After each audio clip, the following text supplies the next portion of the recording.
We are back for game number 2 of our action today here at Marian University. Game 1 of the doubleheader belonged to the home team as the Marian Knights won by a score of 7-5. Now it is time for the 7-inning second game, which is every bit as important for these two teams' conference tournament hopes. Alongside the voice of the Ron County Royals, Rob Brown, my name is Greg Rakestraw. Thank you so much for joining us. Rob, your thoughts on game number 1 and what changes perhaps we might see in game number 2? Well, ebbs and flows in that first game. 3 lead changes. The Knights able to grab control of the game with 2 in the 6th and 2 more in the 7th. Great relief pitching from Craig Nixon to close the door for the Knights with the 3-inning, 9-out save. Pretty much the same lineups for both teams. A battery change for the Knights.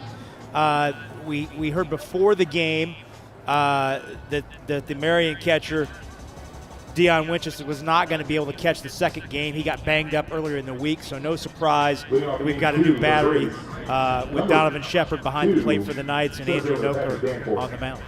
Patrick Danforth will be the leadoff man for Grace in this game. He was the number 9 hitter in the previous contest, yet he doubled, had a sacrifice bunt, and officially went 1 for 3. Young man from Monrovia watches the first pitch go by, and this one is in for a strike. We need to talk to our guy Mitch about getting that press box PA, because you'd always hear that in the background. Mitch is the press box PA. Ground ball base hit for Danforth. That is first batter for a single. You get that can at time of game start, 4:28. That's the muffled sound in the background. Harry Carey would always act like he was talking. He was having a conversation with the press box PA. In Harry's mind, he may have been. That's what I was getting at. Chris Griffin, the DH, who homered in the top of the ninth. His 5th home run of the season. Showing bunt this one and taking off on the play. And Danforth, and the ball gets away from the shortstop in Bourdonnais, and nobody was backing up the play. And Grace off to a rapid start here in game number 2. So a stolen base for Danforth, then an error. And letting that ball get away will put a runner at third with nobody out. Greg, you talked about in the first game about Marian's willingness to steal bases. 64 stolen bases coming into this doubleheader. Grace had just 27. That shows that they're not really a team that wants to run quite a lot, but boy, they're aggressive out of the gate here.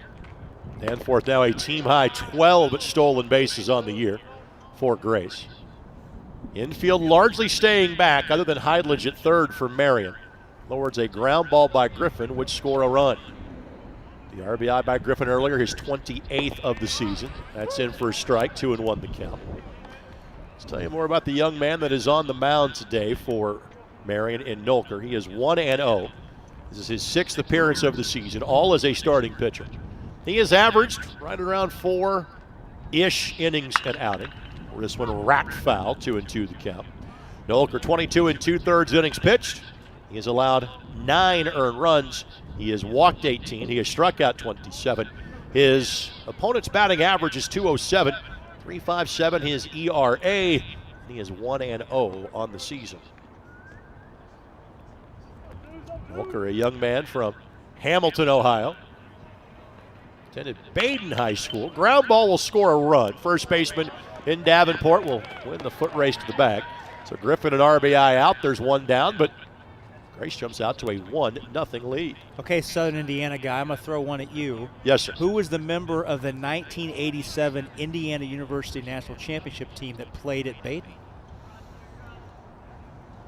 Maybe Ricky Callaway? Steve Isle. I had no idea Isle was a Baden guy. Steve Isle.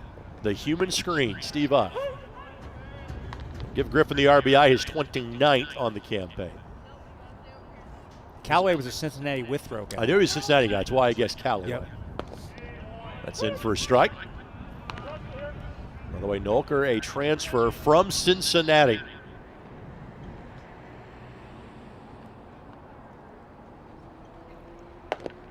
Just off the outside corner. Tony Manalone, by the way, is our home plate umpire today. Alex Shears on the bases, the reverse of what it was for game number 1. Swing and a miss. And Rich goes down, and there's 2 away. So Sam Newkirk, the right fielder. Right fielder, number 5, Sam Newkirk.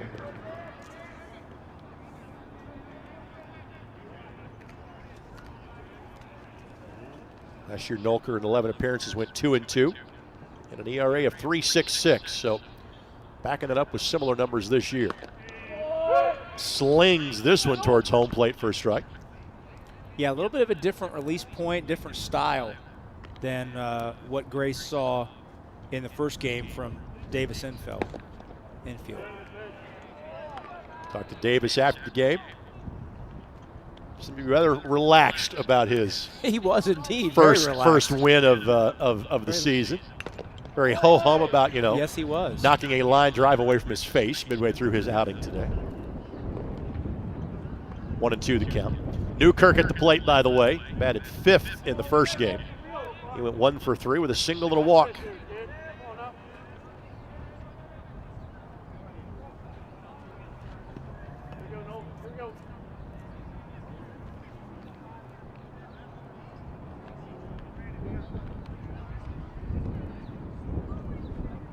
Curveball out of the hands. Popped up. Center fielder's got it. That is the end of the inning. So a single, a steal, and an error helped to deliver an unearned run to start the game for the Grace College Lancers. Marian came from behind in game number 1. They'll do it again in game number 2 as they trail 1-0 after the top half of the first inning. Give you the lineup on the fly here for the Marian University Knights, and it will look very similar to what they had in game number 1. Hiro Cato, the second baseman, will lead things off. Jackson Hogue was the left fielder in game number 1. He'll be the DH in today's game. Mateo Porcelato, the center fielder, has made that put out in center, will bat third. Batting fourth will be the third baseman in Trey Heidlich.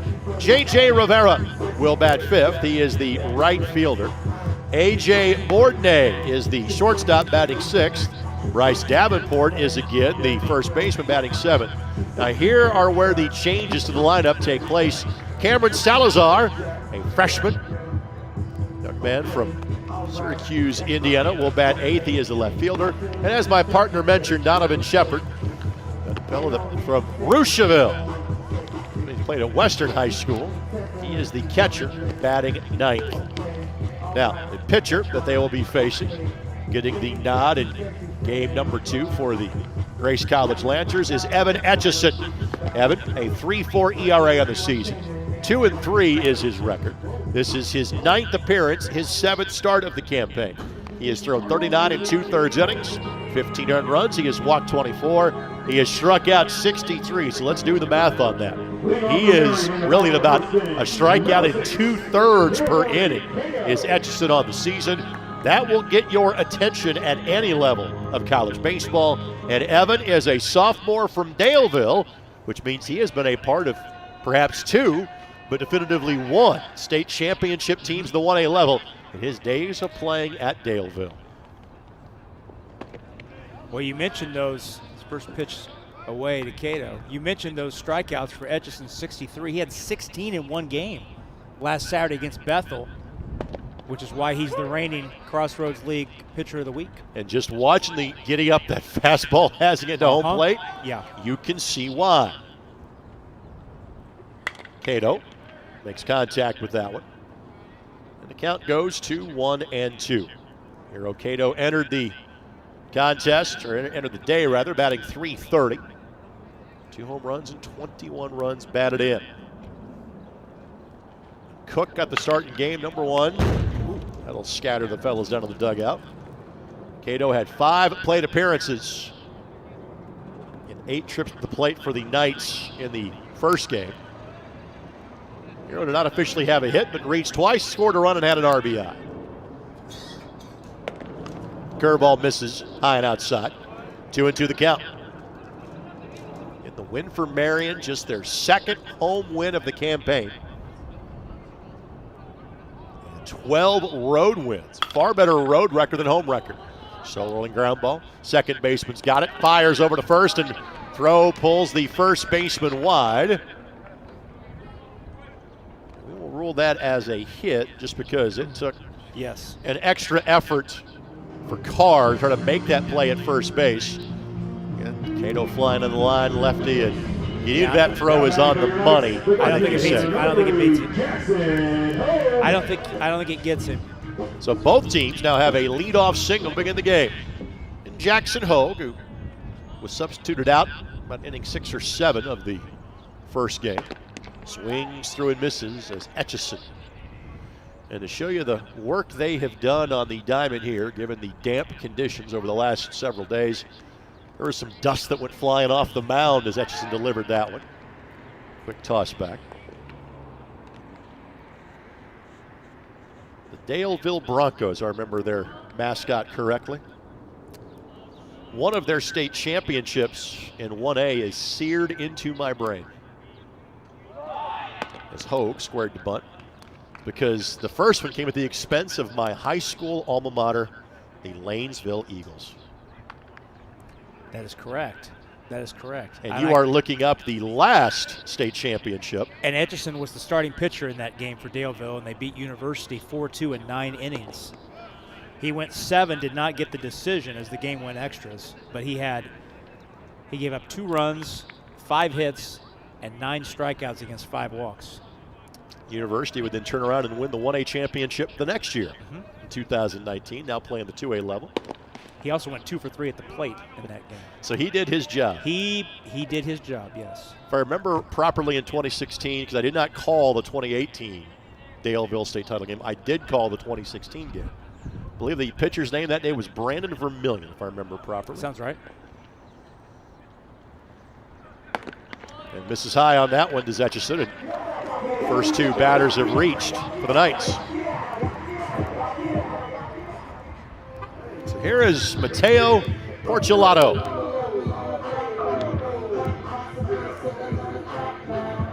Mateo entered the weekend batting .367. Mateo in the first game, and the game what was the final go-ahead kind of RBI for them.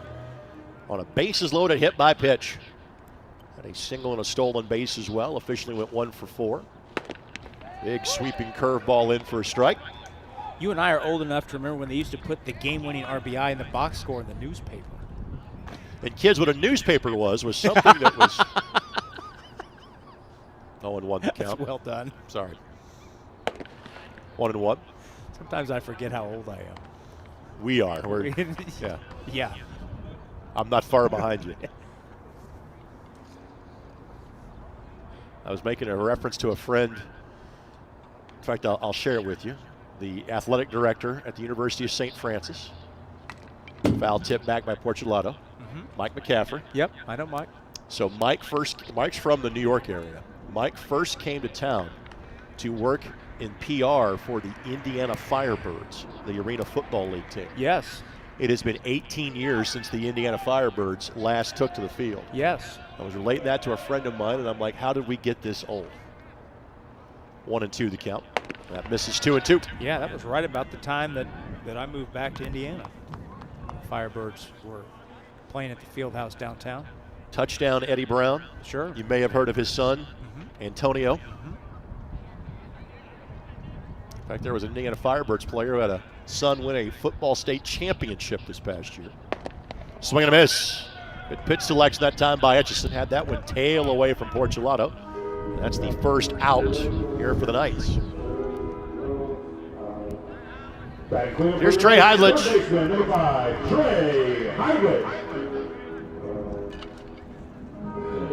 Heidlich struck out twice, singled twice, 2 for 5 in the earlier contest.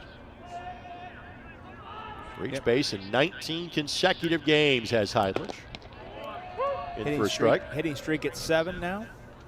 Longest active streak. Heidlich batting .257 on the season. That number went up though during the earlier game. Just missed. 1-1 the count.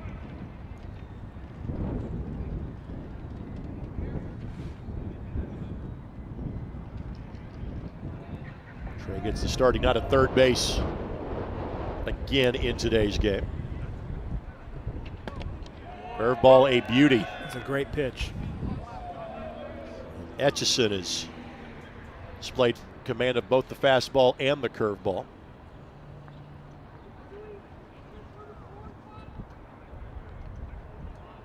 Heidlich is not too far away from approaching 100 games played here at Marian. As that one is sprayed foul. That's pretty impressive considering he lost most of a season. In fact, today is his 97th appearance in a Marian uniform. Now, he is listed as a junior. In theory, he could use a COVID waiver year to play 2 more years if he would like to.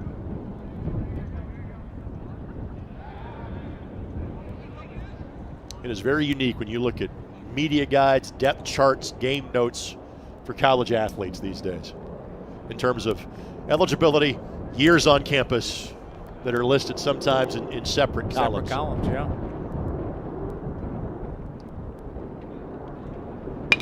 Ground ball. There's one.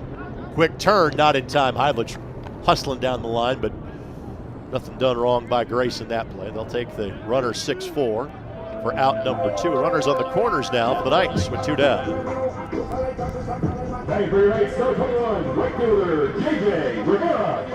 Here's Rivera. Rivera with 3 hits in the previous game. 3 for 5. Scored a run as well. Rivera got credit for an RBI too, and that RBI his 30th of the campaign. Only trailing Bryce Davenport on the Knights in terms of runs batted in this season.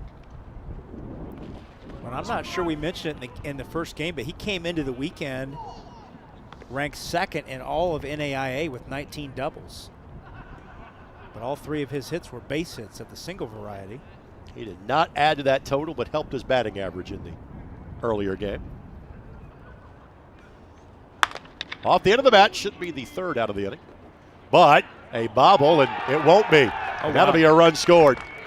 Shortstop was just trying to shuffle that ball over to the second baseman and could not gain control of it. And with that, that is a free run. So both teams feel like they have given their opponent a run here in the first inning. So E6 will be an unearned run, and any other runs this inning will be unearned as well. And until the play is complete, you just never know. Even something that looks as routine as that off the bat. So here's A.J. Bourdonnais. End of the day batting over 400.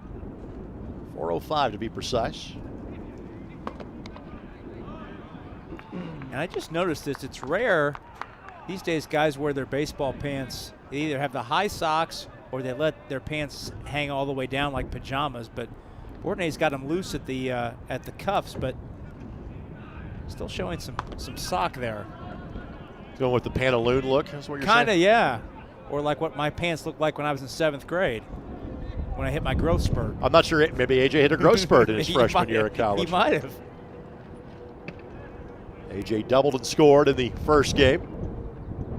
Officially 1 for 2, so did nothing to harm that 400 average. AJ, a quick glance back at the umpire. Didn't do it in too demonstrative a fashion. 2-1 the count. If you're just joining us from game number 1, AJ, of course, coach's kid. Quick wheel back, and Heidlich able to get back in time. That was close. He had his shoulders headed toward third base when Edgerson turned to throw with the play coming behind him.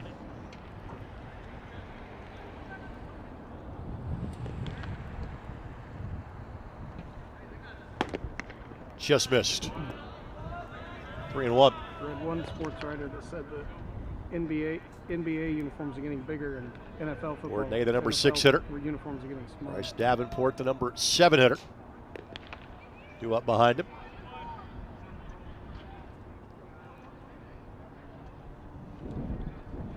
And no doubt about that, ball 4. So the bases have been walked loaded. Davenport, 9 home runs and 34 runs batted in, entering today's action. There will be a conversation that takes place here in the bottom half of the first for Grace. And we've got a few players kind of hanging out in the bullpen anyway.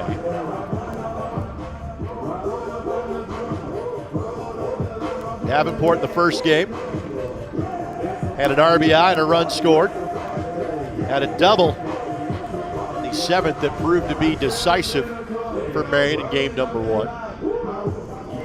So he now sits at 35 runs batted in this year. And of his team high 9 home runs, 2 of them have been grand slams. One of them here at home. In total, 16 extra base hits for Davenport this year.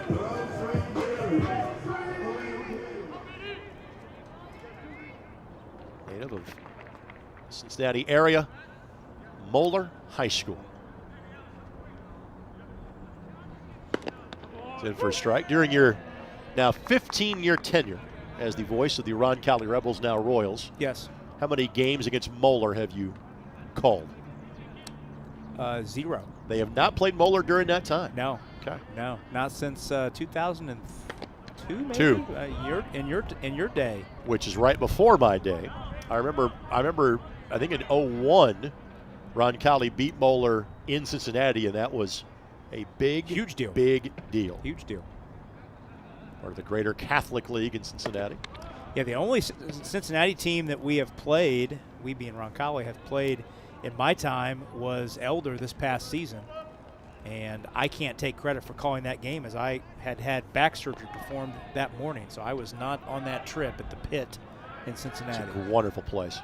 Swing and a miss. Davenport swings through that one. The inning is over. Marian sends 7 to the plate. They do leave the bases loaded, yet their run is of the unearned variety.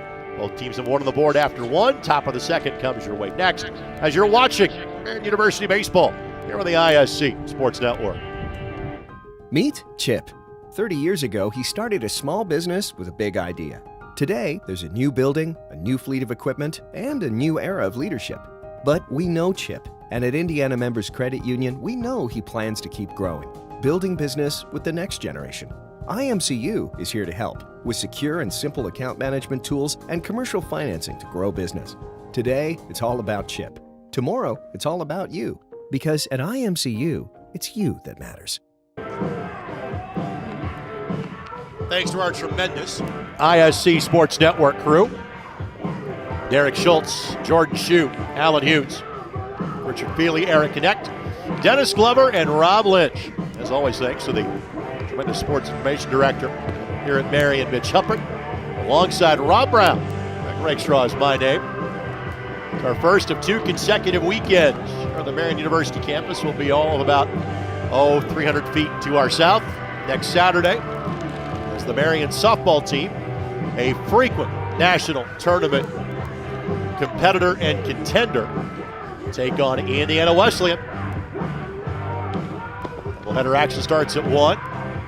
Game available on ISC TV, ISCSportsNetwork.com, our social media channels, Xbox, as well as Amazon Fire, Chromecast, Google Play, Apple TV. We're training the carrier pigeons. We're working on it. So 5, 6, and 7 due up this time through. This is Carr at the plate. Played a couple of different infield positions in game number 1. The sophomore from Franklin Central. Gone to the hooded sweatshirt that he did not have in game 1. Off the end of the bat. This will travel, but the park should hold it. Center fielder drifting back. Porcelato, and a couple of steps in front of the track, able to make the play, and it's a long-winded first out. Lucas Slager, who we saw get a hit in 1 pinch hit appearance in the first game of the day. He will step to the plate. And there are many Grace players that have said, you know what? The hooded sweatshirt might be the way to go today. Might not be a bad idea. Yep. Slager from Kalamazoo, Michigan. That's in for a strike.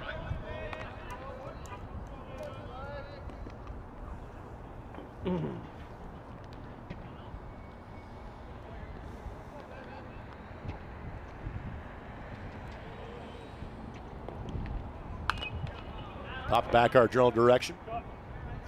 I can report, having left the premises to track down some eats for the crew in between games, my car was not damaged by a foul ball in game number 1. That's good. Which means it's due here in game number 2. Yeah, you put the whammy curse on yourself. I parked a little further away this time. Okay. Not a lot.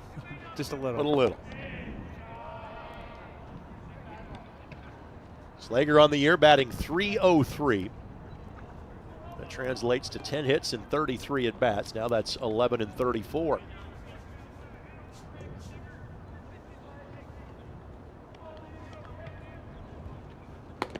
That would never threaten the zone. 2-2 the count.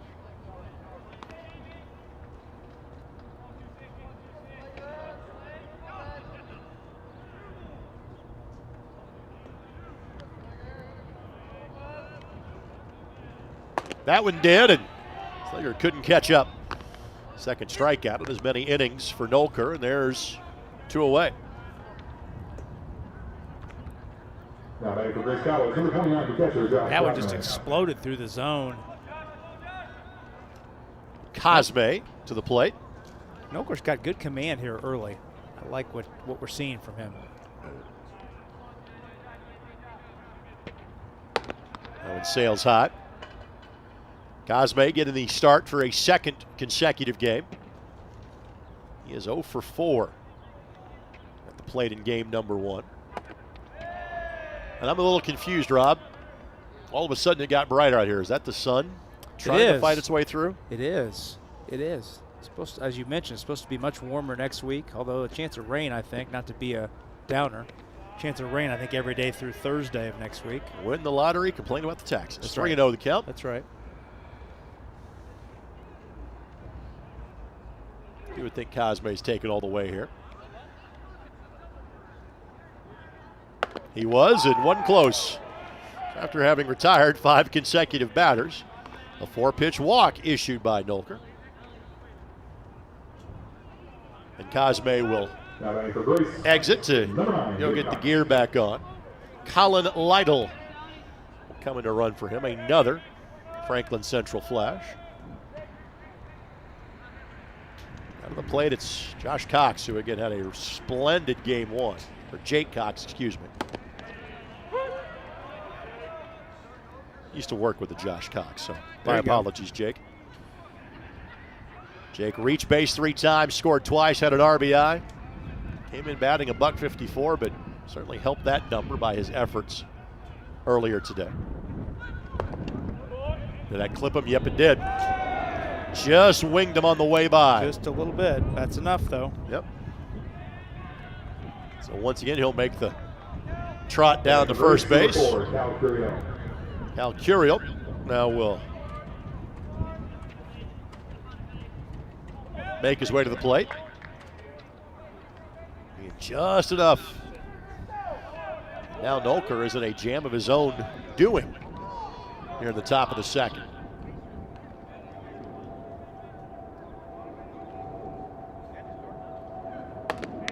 Fastball just a bit high. 1-0 the count. Curiel had 2 at-bats in game number 1 and struck out both times. Slager would pinch hit for him in the 6th of the earlier game. This is outside. Curiel, a freshman from Crown Point High School.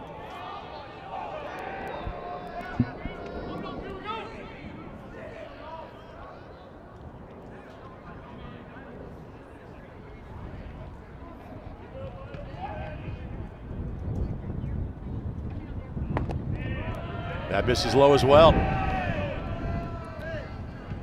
All of a sudden, Nolker having a hard time finding his groove here.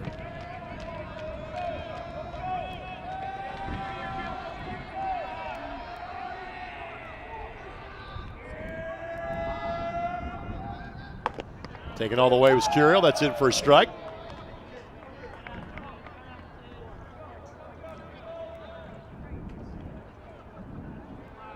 Might even get the take sign here at 3-1 as the number 9 hitter.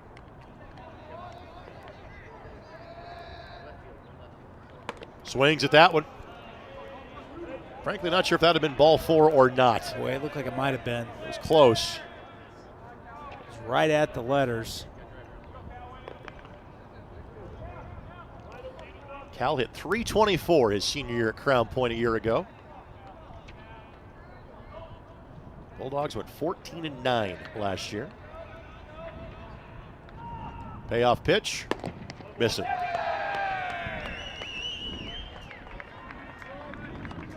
So the bases are loaded without the benefit of a base hit. Danforth. Singled and scored. It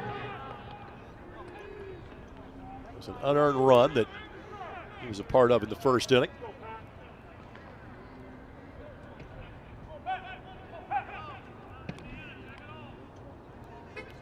Danforth began the day batting .311 on the season. No home runs, 9 runs batted in. Chance to knock in a run or two here, and Nolker finds the heart of the plate. Strike one. And Nolker just needs to channel his focus toward the plate and not worry about the 3 base runners he's put on. Try and work his way out of this. Danforth has played in every game this season for Grace. He's now earned a start in 22 of the 35 games the Lancers have competed in so far. That's the first time, that last pitch is the first time this inning that we've seen Nolker go down sidearm and kind of change the arm slot. Let's see if he tries it again here. Danforth, something to think about. That one sails out of the zone, 1-2 the count.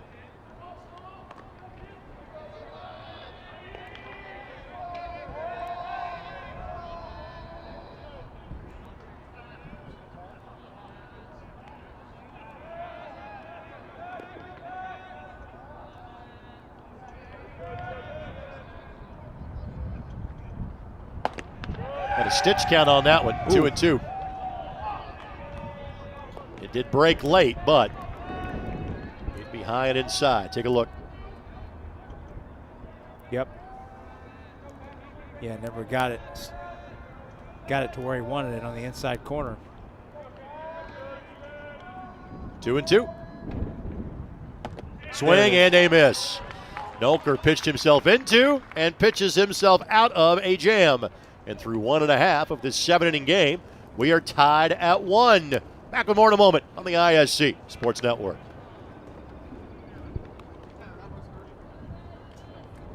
Still waiting? You could have been seen by an orthopedic specialist at Ortho Indy Urgent Care. Avoid the wait, cost, and drama of the ER. Ortho Indy Urgent Care. Orthopedic care without the drama. Find a location near you. The minute I stepped foot on campus, I didn't want to leave. The nursing program is why I chose Marian. I'm studying to be a teacher. I'm a business major. I love Marian University. An exceptional education and an unforgettable experience. Apply today for full scholarship consideration at marian.edu. Some of the Marian fans down the third base line enjoying a mixture of blue skies for the first time today. It's not going to warm up till tomorrow, but at least it looks better outside. Race fans on the first base line do what they can to stay warm. People look a little happier here with this second game and the weather, the sun coming out a little bit. You don't see the as many shots of the crowd of people just trying to endure the temperatures. That's easy for me to say though, as we're indoors. It's a balmy 58 degrees in our press box right now? Thereabouts. Leading off the line of the second inning for your Knights, the left fielder, number 24, Cam Salazar. Cam Salazar, first time we have called his name today. Good man from Wawasee High School. Batting .282 on the year. There's 20 hits and 71 at-bats. I do enjoy myself some Wawasee. Had a place up there when I was a kid. Spent a lot of time up there in the summertime. That misses. Salazar getting his 22nd start of the campaign.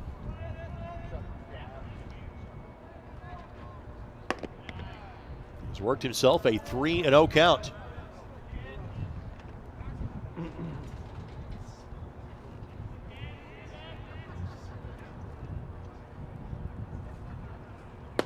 Taken all the way. Atchison pours that in for a strike. The count goes to 3-1. Pretty small strike zone for this guy. Only sub in terms of position players we saw in the last game was Mason for Marian. And Salazar will work the leadoff walk. So that is the third walk issued so far by Etchison. The leadoff man is aboard for a second consecutive inning. So Donovan Shepard. This is his 8th start of the season. 14th game in total. Kind of changed his mind mid decision. And interesting that this is the nine hitter in the order for Marian. 6 of the 9 hitters in the order in this game too are left-handed hitters. You don't see that a lot anymore. Shepard again puts the bunt down, a good one. Etchison has one play. First base, sacrifice successful. Third, second, one down. It's a nice bunt by Shepard. Shepard played at a perpetually great baseball program, Western High School. Oh my, yes. Who have made numerous trips to Victory Field to play in the 3A state championship over the years. Hiro Cato singled and scored. Infield single. Last time up.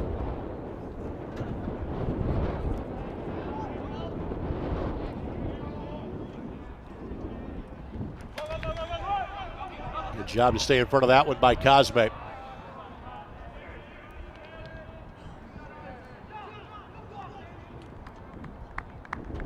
See him readjusting his earpiece. Yep. I wonder what he's doing, if those of you watching on the replay there. Once he takes the mask off, that earpiece in his right ear shifts out, and he's got to readjust it. He's getting the signals from the dugout. 2-0 the count.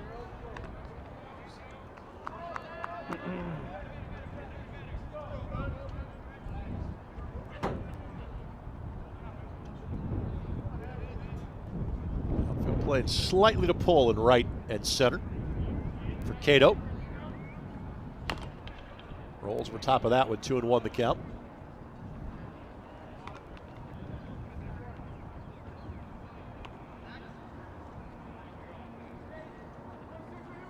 Hiro in his 3rd year in the Marian program.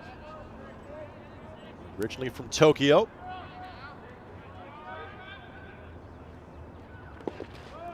And Cosme slides over to block Etchison's effort. Count of 3-1.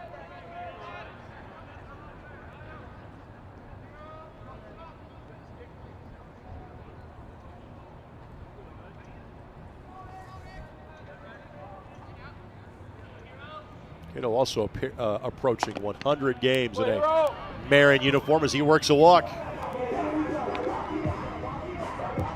Etchison is making this way too difficult on himself. Yeah, he's running this pitch count up to 39. Batting for your Knights, number 3, Jackson. Just 10 hitters is not a recipe to stay long in this game. So Jackson Hogue to the plate. Hogue walked last time up. Of course, out at second base on a ground ball to short.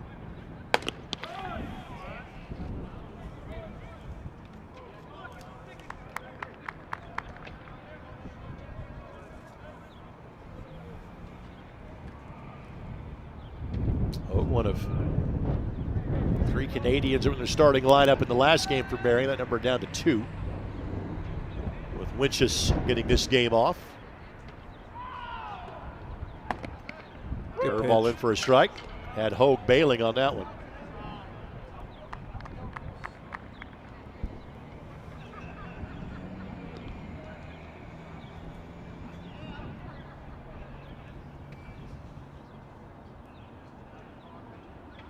Swing and a miss. That was not the pitch that Hogue was anticipating. And the count goes to 1-2.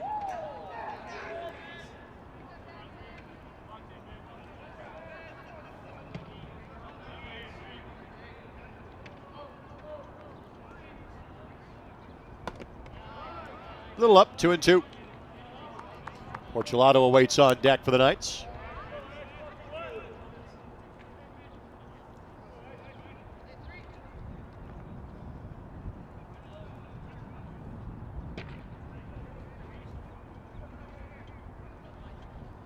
Curveball, and Hogue knew what was happening and could do nothing to stop it. 2 down. It's a really good job by Edgerton to come back and throw a couple, take something off a couple of those pitches to get Hogue out in front. Number 13, Mateo Portolato.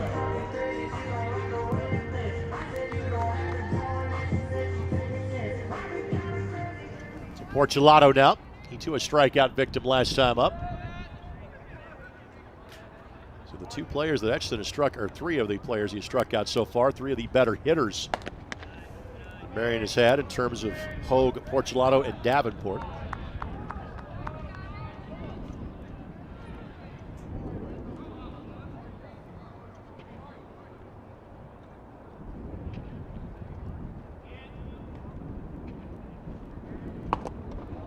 And he's only retired 1 of the other 6 hitters in the order.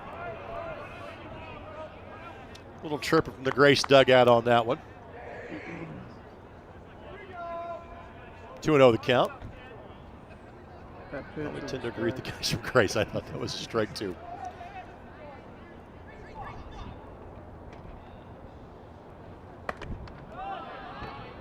Three 3-0.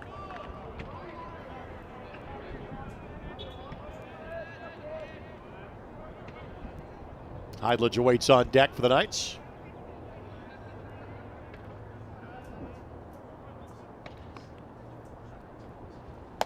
Not even close, ball 4. No. 5th walk in an inning and 2/3. And the bases are loaded.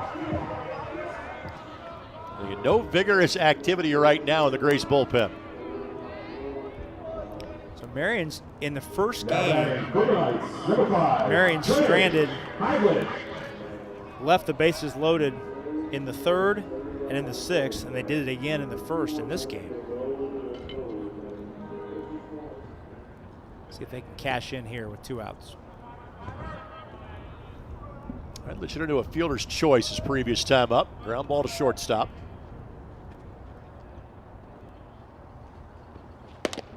It's in for a strike. Marian does on a score here. They will leave the bases loaded for a 2nd consecutive inning.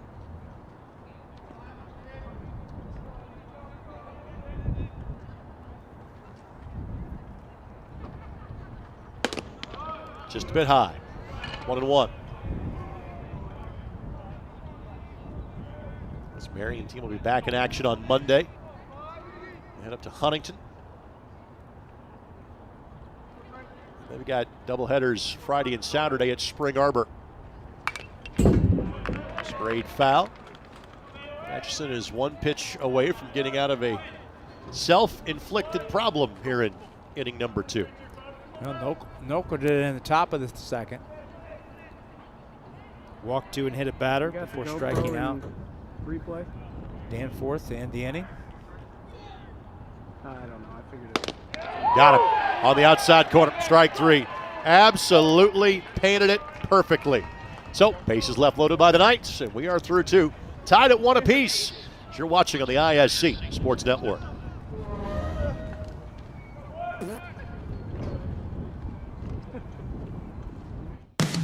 You have enough on your plate. Let McAllister Rentals' wide selection of equipment help. With an extensive equipment selection and experienced people, McAllister Rentals in the Cat Rental Store is your one-stop shop for all your equipment needs. You know we can help you with the big jobs, from moving dirt to getting you in the air.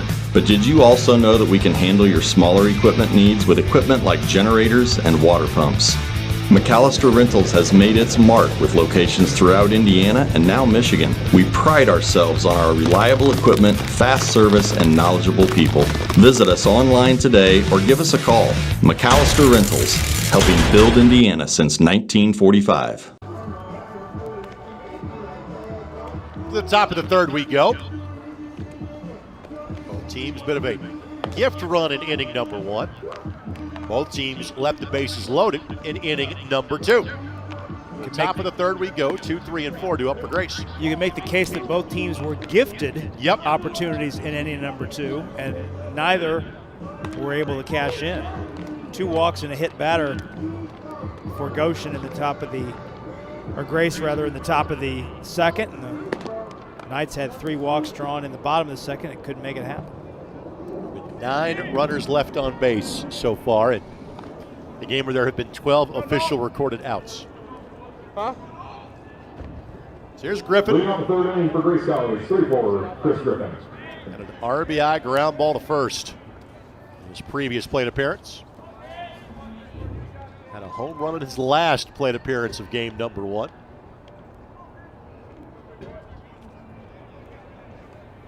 Volker slings that one in a bit low. 1-0 the count.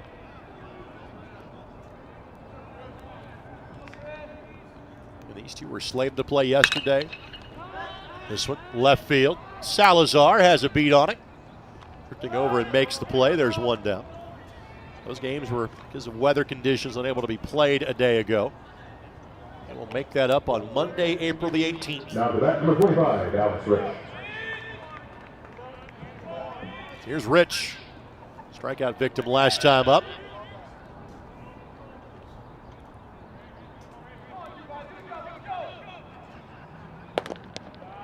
Volker just missed that one, took something off of that one.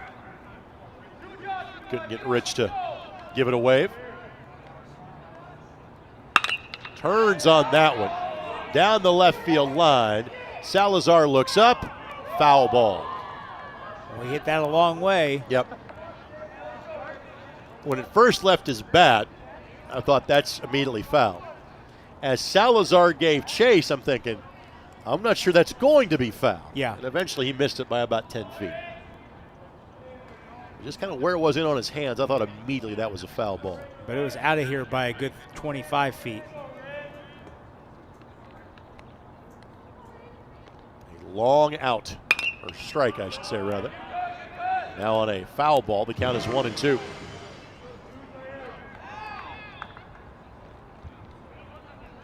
Rich began the weekend as Grace's top hitter at .370 on the year. Fastball, and Nolker just couldn't keep it above the knees. He's got a naturally active arm. Yes, he does. Slings this one. It'll be lined into center field for a base hit. First hit since the first batter of the game for the Lancers. Now to bat for the Lancers, number 5, Sam Newkirk to the plate. Yeah, and on the replay there, Rich just stayed back on that one. Sat back on it, an extra beat. That's the first time today, when Nolker has gone sidearm, that he's left the pitch up. Rich, pretty sizable lead over at first, hence the toss back. Rich has not stolen a base this season. Newkirk, a fly ball to center field. His last time up. Watch that one dive to the dirt. 1-0 the count.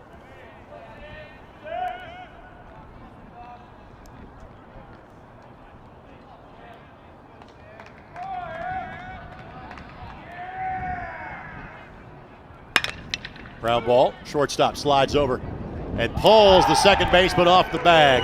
Runner will advance to third. The runners in the corners with one down.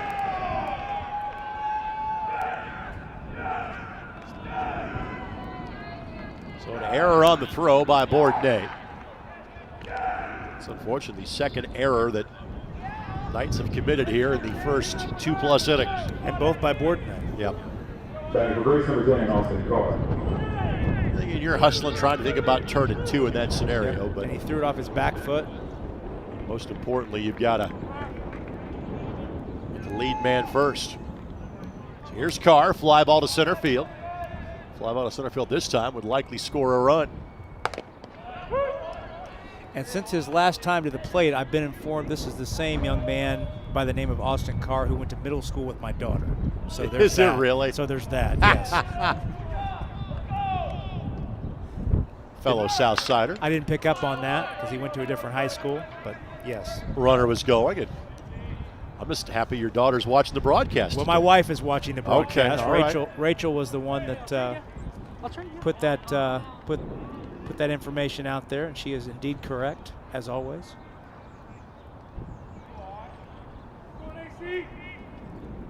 Count 0-2. Our stay alive swing that time.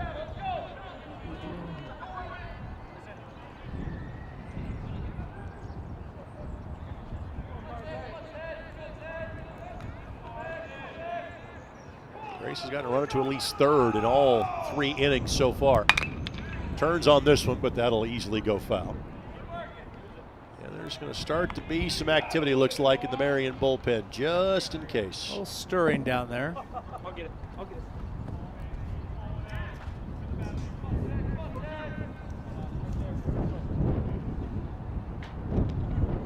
Jake Marian, the senior left-hander down there, getting loose just in the early stages. Up the middle, shortstop couldn't get to it, base hit. Run will go from first to third, ball will come second base. Grace is in front, 2-1.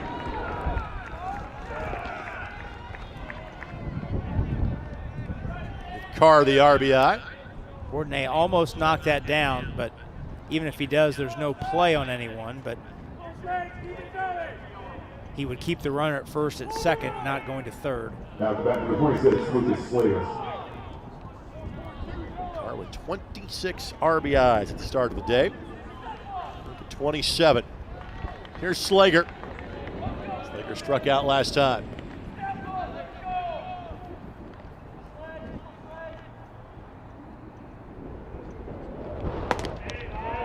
Strike called.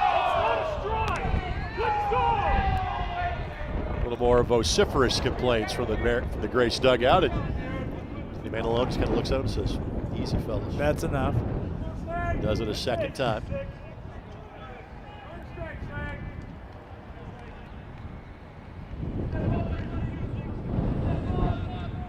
Toss back.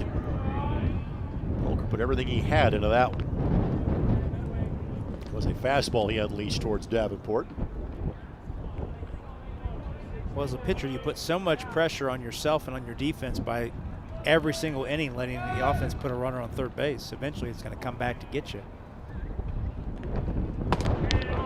In for a strike. Counted 0-2.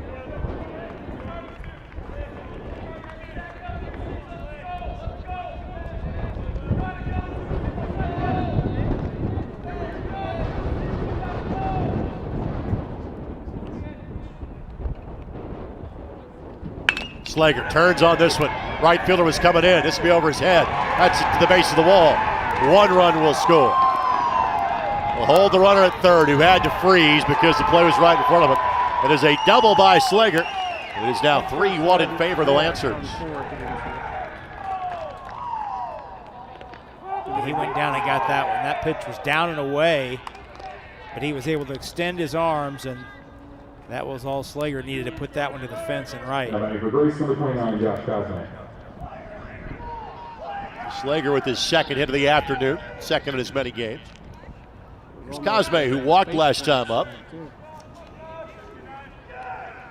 And infield not playing all the way in, but a bit of a modified depth here with runners at second and third.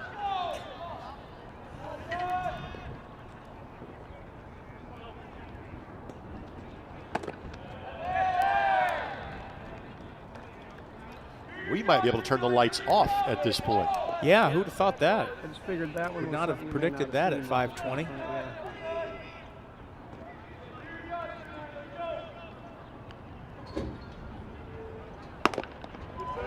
This is the zone, 2-0 the count. Selfishly, I want to see that. Melker releasing some frustration in the mound. The helmet just about came off. Grace has hit a couple balls hard this inning. Melker needs to make some adjustments.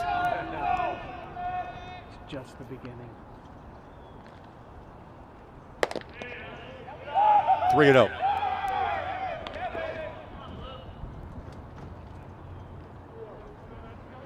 Cosme, the 6th batter to come to the plate this time through for the Lancers.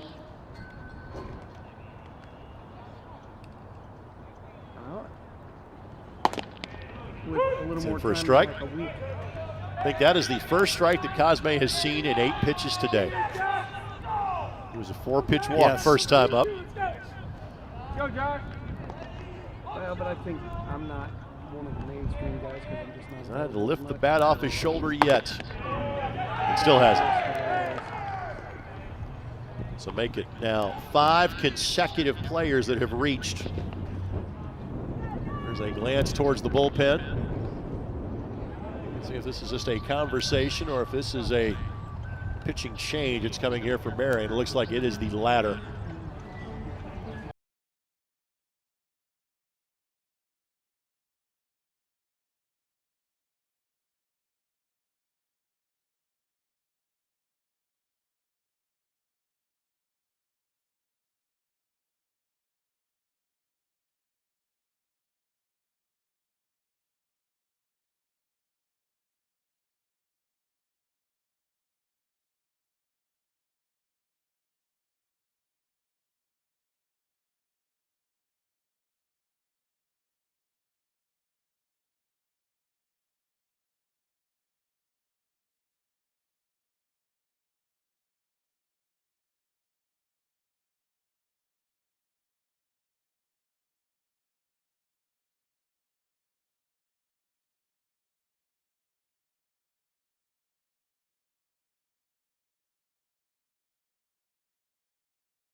Just over 4 a season ago. So here's Jake Cox.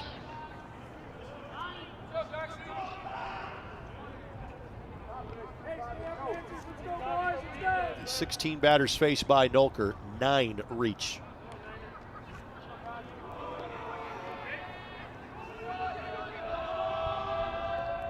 Middle infield back, they'll try to turn 2. First pitch misses low. And of the 4 pitchers used in this doubleheader, Marian's the first left-hander the Knights have put out there. This one, lashed to center field, gets down for a base hit. Station to station baseball, they'll hold the runner at third. Everybody goes 90 feet, and Grace enjoys a 4-1 lead.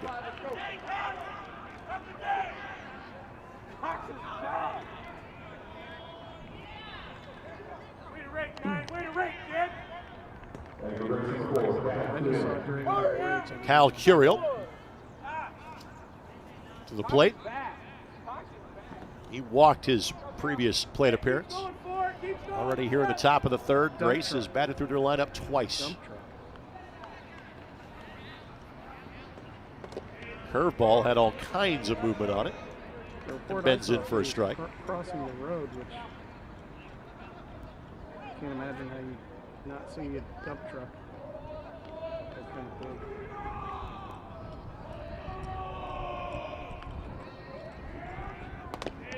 Second verse, same as the first. I think I had at least a foot of break on it. Yeah, it's a nice pitch. A little bit of wiffle ball movement to it. I'm not sure I'd throw anything else but that until Curiel figures he can do something with it.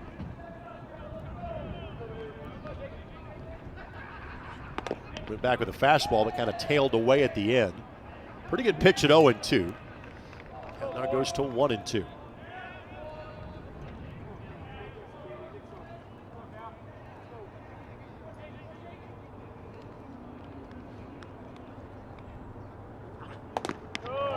Not close that time, 2-2.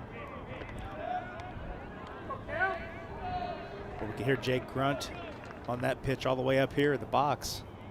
Really put something behind that one and missed it.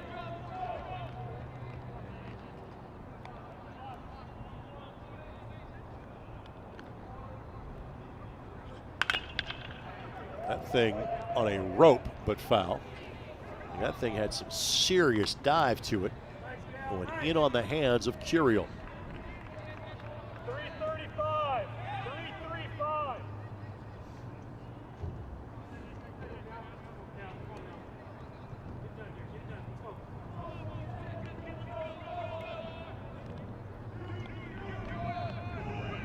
Two and two. Strike three. Pretty.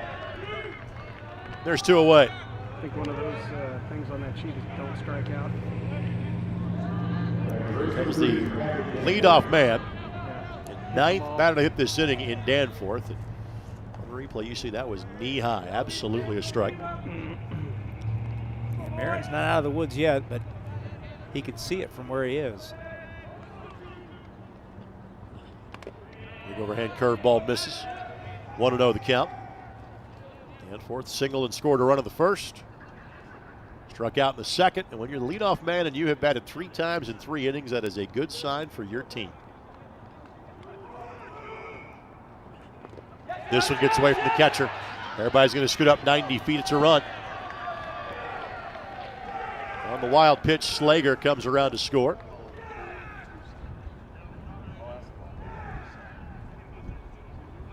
So it's a 4-run top of the third. The lead is now 5-1 for the Lancers, trying to get the split of the twin bill here in the shorter 7-inning game.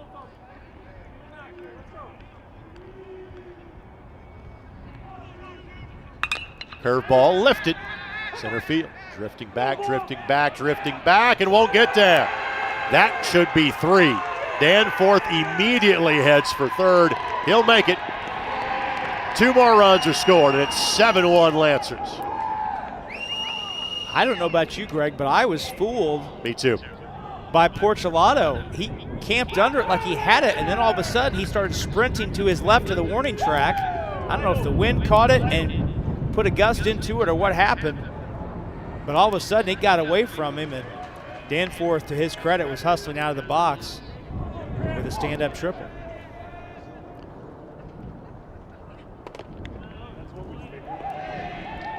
So Griffin will come to the plate for the second time this inning. And he began the inning with a rather casual pop-up to left field in Salazar. This one, a couple of hoppers that Bourdonnais got gobbled up on. Bourdonnais had a couple of errors. We'll put that in the hit category, as in the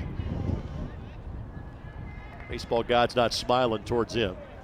That'll be an RBI for Griffin. His second of the game.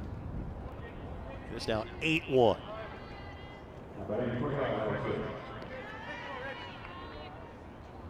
So here's Alex Rich. Singled off of Nolker.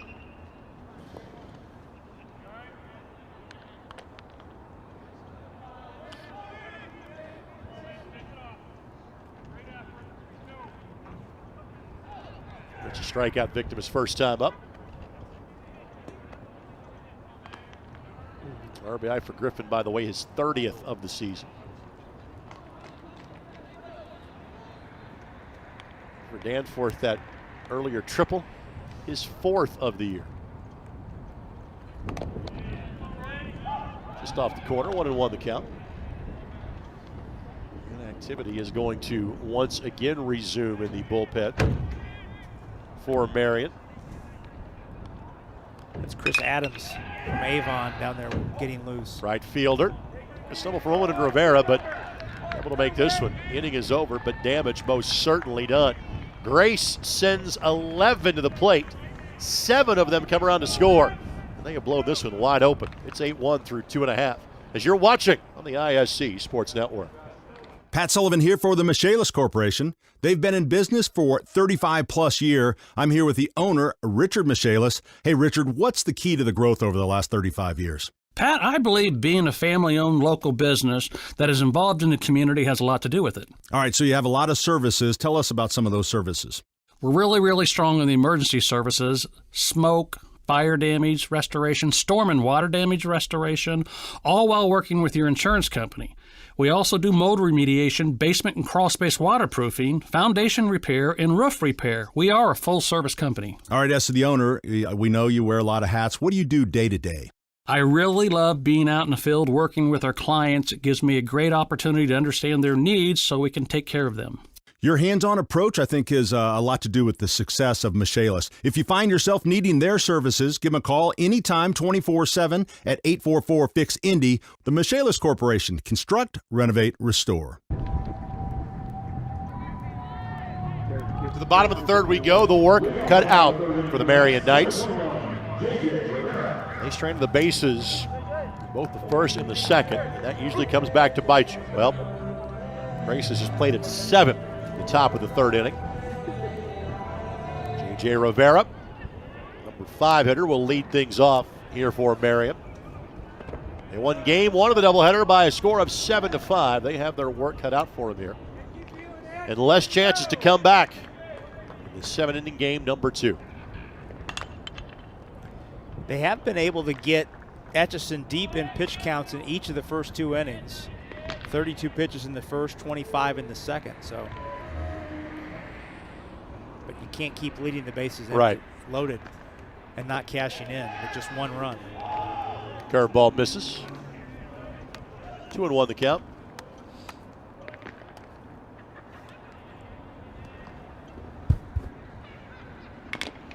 You may see a little bit more of old number 1 from Etchison at this point, when you've got 7 runs to play with. Count of 2-2.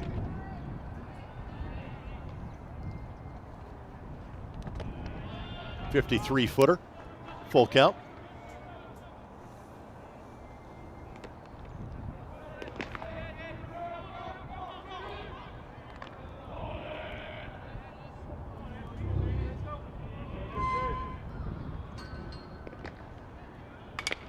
Stay alive swing that goes under the tarp down there along the left side. Coach Bacon never even flinched. Nope. Had it covered the whole way. Again, full count. Elevates the fastball, couldn't keep it in the zone, and Rivera reaches for the second time with that benefit of a base hit.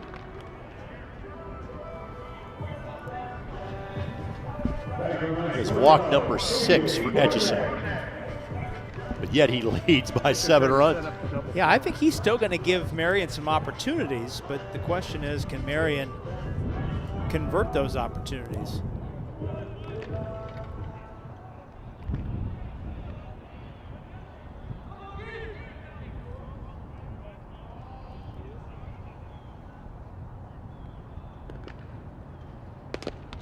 Curveball, a beauty, in for a strike.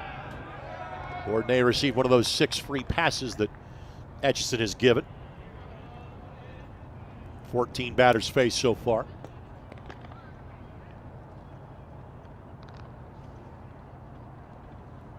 Chardonnay. Sky high pop up.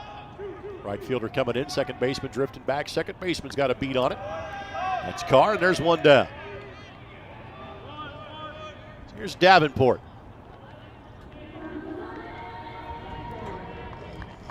Davenport struck out with the bases loaded, and the threat in the first inning.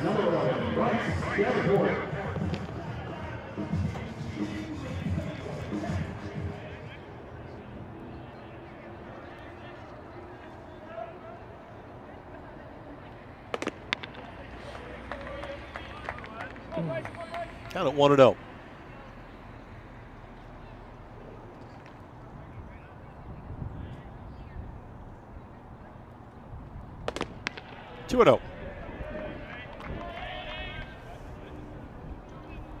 Saw Wayne's doing a lot of 4. Is he doing all right?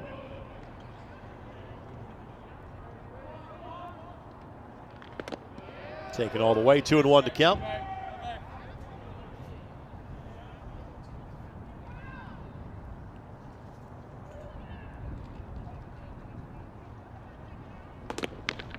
Three and 1.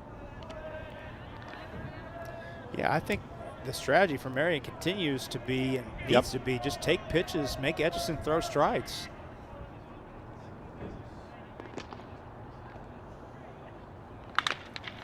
This one, fair ball, great play by the first baseman. Fantastic play. Wow. That was Slager that made that diving effort. Again, I believe that was a right call by the home plate umpire. I thought he made that play literally as that ball was crossing, as it was the foul line down there. So Davenport robbed of a potential extra base hit. Rivera makes his way to second, but there's 2 down. Here's Salazar. You'll hear this a lot. He walked in his first plate appearance. In addition to playing baseball, Cam was a basketball player at Wawasee High School. It's in for a strike.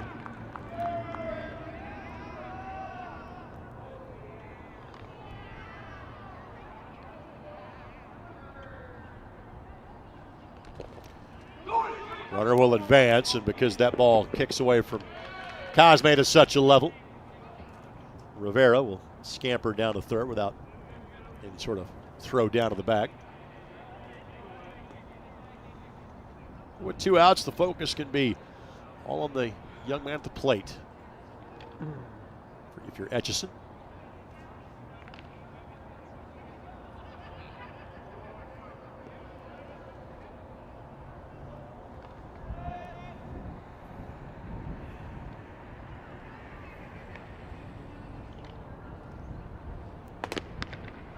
Little high, 2-1. By their choice or the scheduler's choice?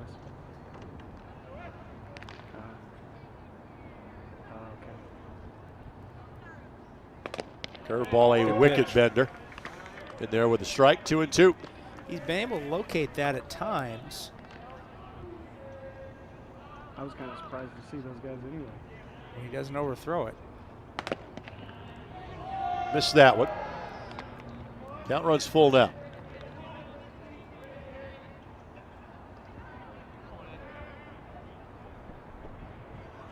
Gotcha.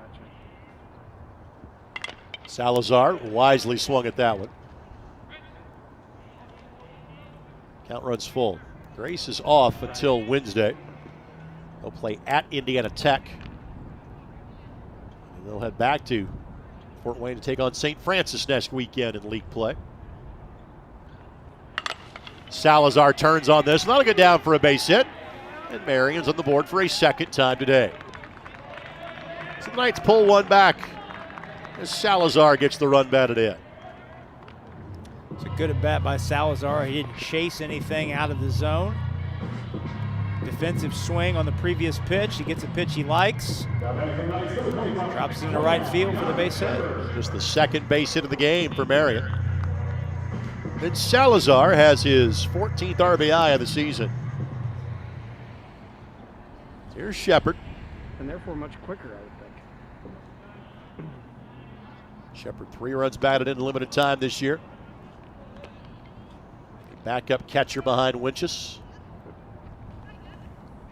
Ooh.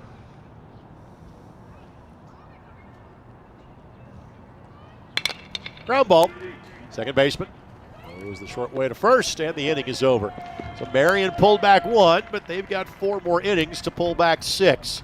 Grace leads at 8-2 as you're watching on the ISC Sports Network. I've always liked Indianapolis. I've been interested in the bigger city life. The community and everything fell into place. With my degree, I plan on becoming a pediatric nurse. Indianapolis has several hospitals and different options to choose from as to where I should go. I chose Indianapolis because I love the Pacers, I love the Colts, and this is a basketball city. Just wanted to stay in the city, play in front of my friends and family, and try to give Marian my best.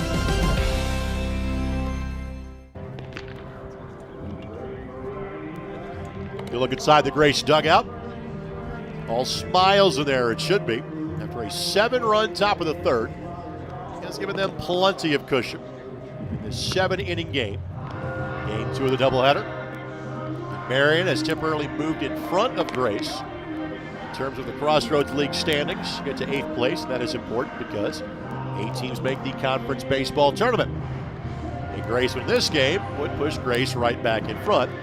And again, there's a lot of ground left to cover. There's a number of games that need to be played by both teams still But the calendar is inching us close to the conference tournament. It is now less than 4 weeks away. Yeah, counting this game too, Marian has 17 conference games left, Grace 15. With the win in game 1, Marian now 7-14 in the league. Make that 7-12, excuse me. Grace is 7-14.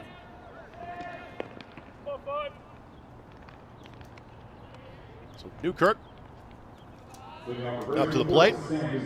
Yeah, I missed that. Reached on a fielder's choice. Part of that 7-run outburst last time.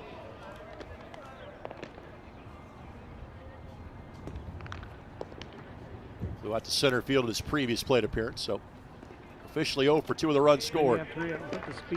Got tied up in knots on that one. Swings through that one and misses. Go, go, go. 1-1 the count. Yeah, that's why I feel like Marian on for his first full inning of work. He got the last 2 outs, and this one laced to center field for a base hit.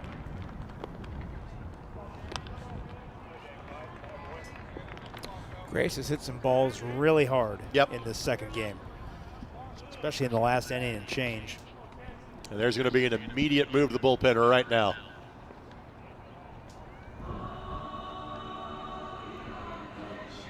So literally 2 steps out of the dugout.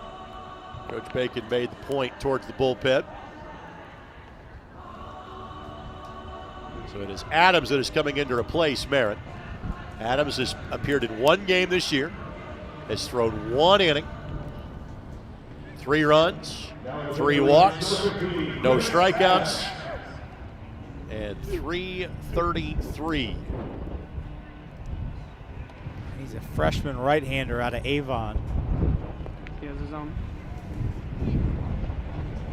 special catcher. We're going to have a catching change as well here for Marian. Aaron Hunter replaced Donovan Shepard in the lineup for the Knights. Hunter, a freshman from Fort Worth, Texas.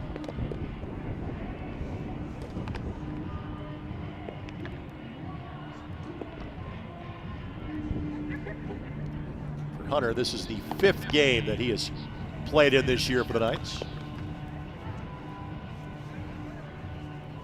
His hitting stats as his spot in the lineup gets a little bit closer. Marian faced 6 batters in total. With up 4 hits. He is on the hook for 2 runs. And responsible for the runner, but is currently at first base. And frankly, what we're seeing in this game is kind of, to some degree, indicative of what Marian's been dealing with throughout the course of this season. As they have been without some of their key pitchers this year that suffered injuries during the course of the fall campaign. It's part of what made the earlier win all that more special for the Knights. With Enfield going 6 innings, with Nixon getting a 3-inning save. 5 runs were allowed. It was solid pitching performances by both players. Yeah. Well, we talked about it earlier. What at the time I didn't. What the Knights were able to get out of that 9-out save from Nixon was to preserve the bullpen and give Todd Bacon as many options as possible down there, even though this game is just a shortened 7-inning game.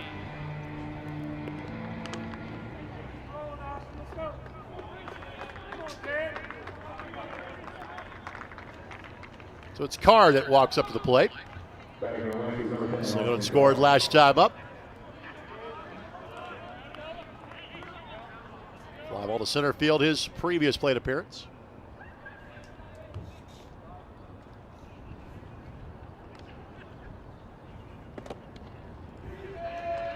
Adams misses. It's heavy.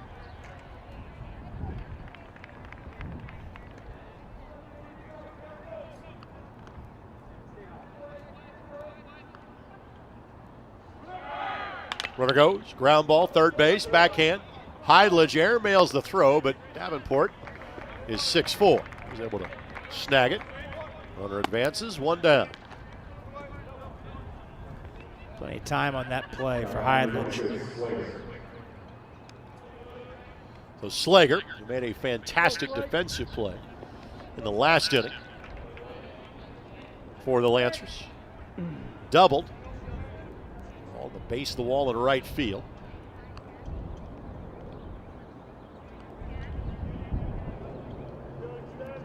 Also scored a run. Ball got away from the catcher. Runner will advance, throw to third, not in time.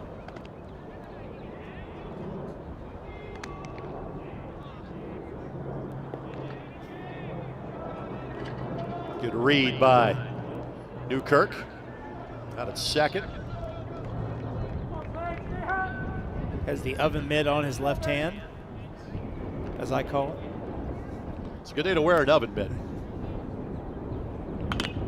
Popped up. This will reach the seats.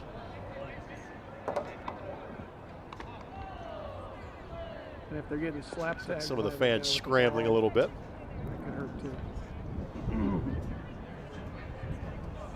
The problem is I see more guys overslide bases. Right. In that case, Adams last year at Avon went 3-4 with a 4.57 ERA. This one lifted foul. It'll clear the dugout. 2 strikes. These Avon Orioles went 16-13 last year. Yep.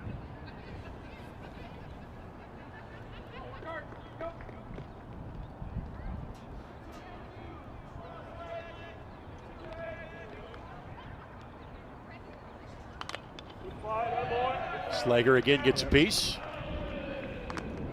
No shift, so there are more hits. DH, so there are more hits. Bigger bag, so there are more hits. But we want the game to be shorter. We'll do it again at 1 and 2.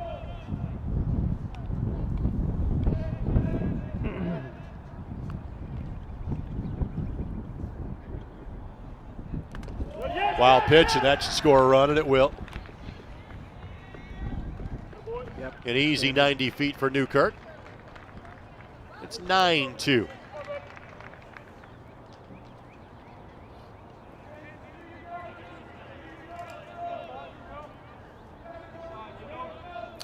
Well, it's a difficult ask to bring in a guy who's only pitched 1 game this year to come in with a base runner aboard.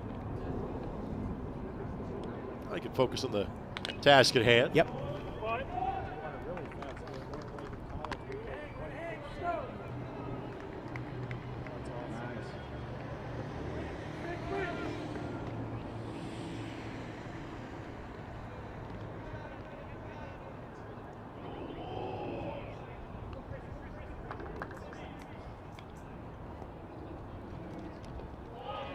Hop to home plate. The count runs full. So none of the 9 runs allowed by Marian pitching are earned runs today. Yeah.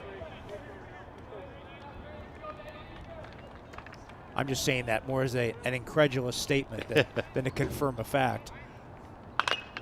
Slager turns on this one. Right fielder was going back, then kind of lost it in the sun. And again, you're judging on the swing, and given the swing, Rivera kind of paused, but it was off the end of the bat. And Slager reaches with a base hit.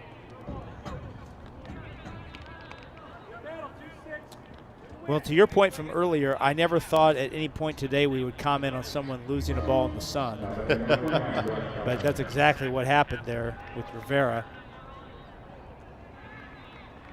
He was basing that, again, what he saw from the swing, and kind of lost it in the high sky behind him. And again, the right fielder is looking due west, the way the field is laid out here.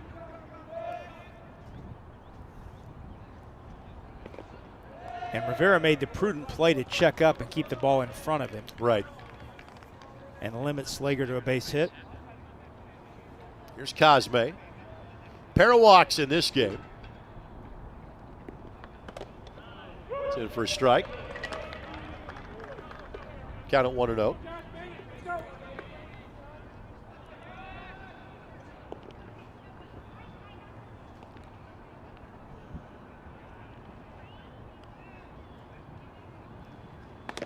High and in tight. No activity in the Marian pen. This will be Adams to kind of work through for a while.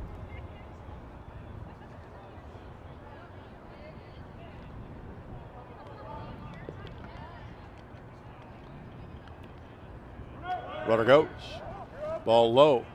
Hopped, throw, gets past the second baseman, but Mornay was backing it up. Stolen base for Slager. First one of the year.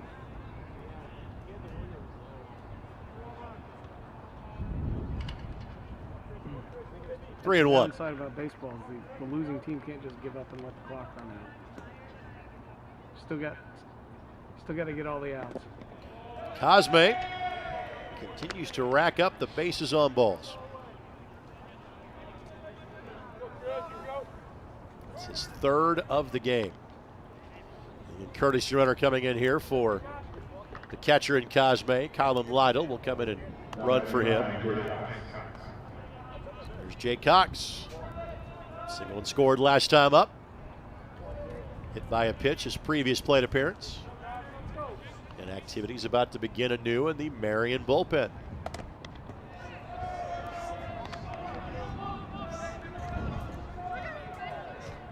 So Marian pitching have walked 4 batters, and 3 times it's been Cosme. And ironically, he's got one of the biggest targets in today's game. Yes. With his 6'3" frame.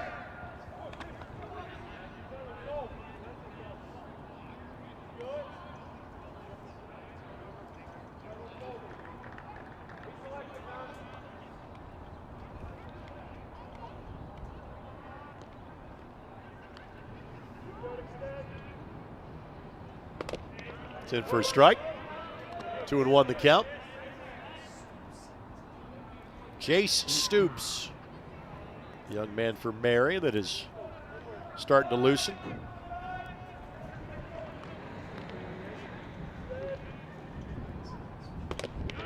It's in for a strike. 2-2 the count.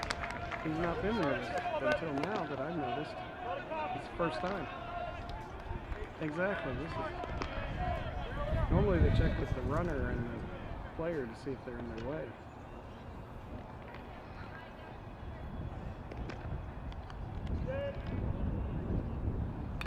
Foul tip.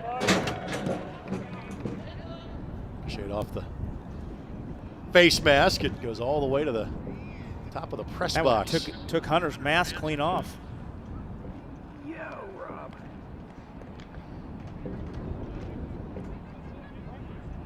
That went through a camera lift, frankly. Yeah, it did.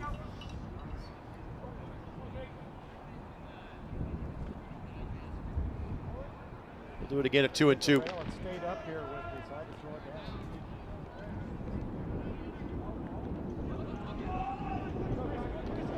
down. Yeah, I'm working. I can't throw Just the playing ball. their normal positions and letting the runners get a little extra space here in a 9-2 game. The count runs full at 3-2. Give it back after the third out if you can get one.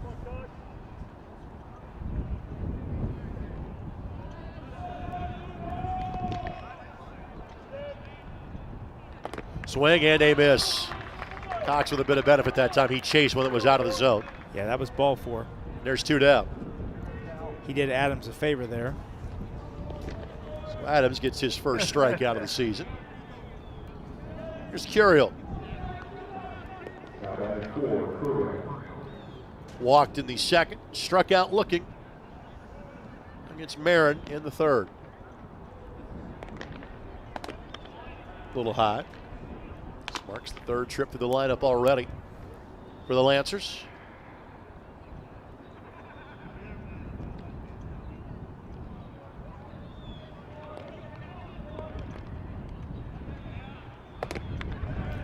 High and in tight, 2-0.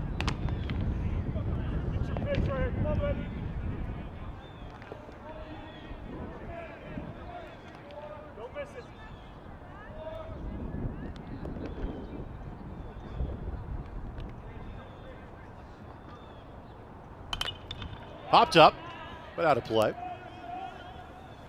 Got a good look at 2-0. Now 2-1.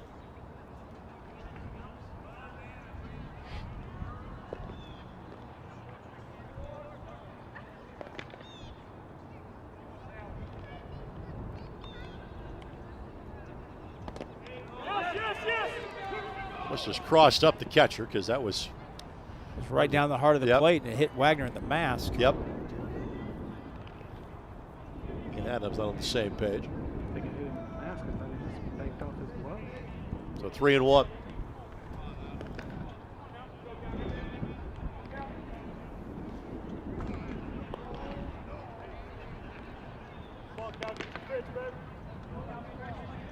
It was not far from being a strike, but when you cross the catcher like that, you are rarely going to get the call. By rarely, you mean never? Pretty much, yep.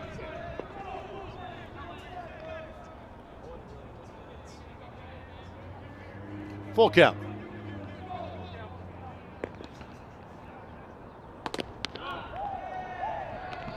Catcher started going towards third base, or towards the dugout, thinking that was strike 3. Hopefully umpire had other ideas. Curiel heads down to first base with a walk.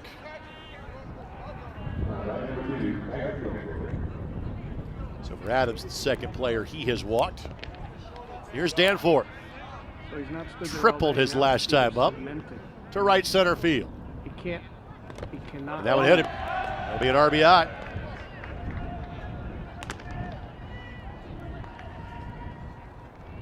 Run just scored. So now Indian, after sending 11 to the plate, Grace is about to send their 9th or 8th right to the plate. Let's see if there is another pitching change. The answer is yes. Indeed.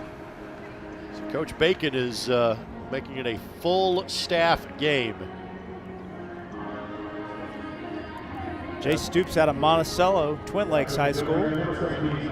Sophomore right-hander coming on. And Stoops' line is remarkably similar to what Adams' line was coming into today. And pitched 1 inning, 1 hit, 3 runs, all earned. He had walked 1, struck out 1. Giving up 1 home run. Stoops, a young man that was a catcher a year ago at Marian, and has converted to a pitching position. To some degree, necessity is the mother of invention because of the injuries that Marian has had in their pitching staff this year. There's some young men getting a chance to throw on the mound that maybe normally would not. This is for players. He's a big kid, 6'4", 215-pounder. Well, he would have played for one of the legendary high school baseball coaches at Twin Lakes, Jake Burton. Jake, most known for his days at McCutcheon High School. These days coaching the Twin Lakes Indians.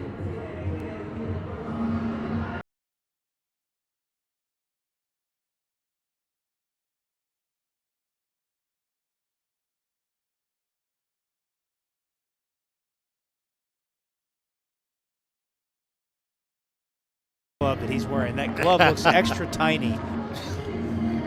Look, he was a kid that was a catcher, so he rarely used an actual, position glove. And I don't know if just because he's a big guy, he's got big hands, the glove looks small, but it just looks comically small on So his that may left have hand. that may have been the glove he used when he last played in the field. That may be the which could have been a case. decade ago.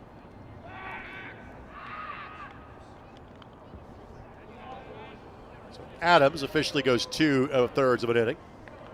And Adams is on the hook for 1 run so far, but responsible for all 3 runners on the base pass. Excuse me, swing by Griffin. It's a check swing foul, and it's 0-1.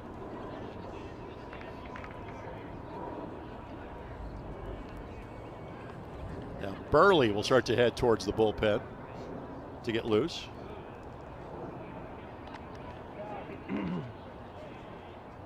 Since there are DHs in both leagues, I think you can speed the game up by putting a maximum on how many in-game pitching changes. Griffin chased the fastball out of the zone, and the count goes to 1-2. Well, no, I'm not saying here. I'm thinking pros, but Griffin already an RBI today. two inning during the game pitching changes. But not that time. Swings through it, misses, and Stoops records the putout to end the top of the 4th. But Grace extends their lead by a couple. It's 10-2 going to the bottom half of the 4th inning as you're watching on ISC and Comcast 81. Is your building haunted or infested with icky snakes? Then tear it down. The Raised Trash Demolition Squad can flatten buildings up to 3 stories tall. Whether it's a commercial or residential structure, the Raised Trash Demo experts will make it go boom. And with their roll-off containers, they'll haul away the mess quicker than you can say, hey, there used to be a building there. Bring your old fire trap to its knees with Ray's Trash. RaysTrash.com. Ray's Trash. Alongside Rob Brown, Greg Rakestraw with you here on ISC and Comcast 81. First game belonged to Marian by a score of 7-5. This one really has the fingerprints of Grace all over it. 10-2 is the score. Etchison has not been sharp for Grace, but to use the phrase gift runs for a couple of teams today, he has been gifted with the benefit of time because he's got an 8-run lead going to the bottom half of the fourth. Oh, it's taken him he's thrown 80 pitches through 3 innings. So certainly he has not been crisp, but he's gotten it done enough to Let's just load him up. keep Marian's offense to just 2 runs. Yeah. Timing is everything in life. He has been given the gift of some good timing. And Cato, something that has been rare in this game, first pitch swinging. Sends that one skyward. Yeah, there's not been a lot of that today. No. Here's Jackson Hogue. At this point, on a cold Saturday, there might be a bit of a gentleman's agreement going on here. See first pitch strike, swing at first pitch strike. That just bends that one in. 0-1 the count. And the action continues down the Marian bullpen. Off the end of the bat, Atchison. No need to win the foot race. You got a young man waiting on you. He'll throw it over the first. That's Slager. And there's 2 down. That is the first time that the first 2 batters have been retired as an out for Marian. And they're trailing by 8. It is the second time for the entirety of the game that has happened. Here's Porcelato in for a strike.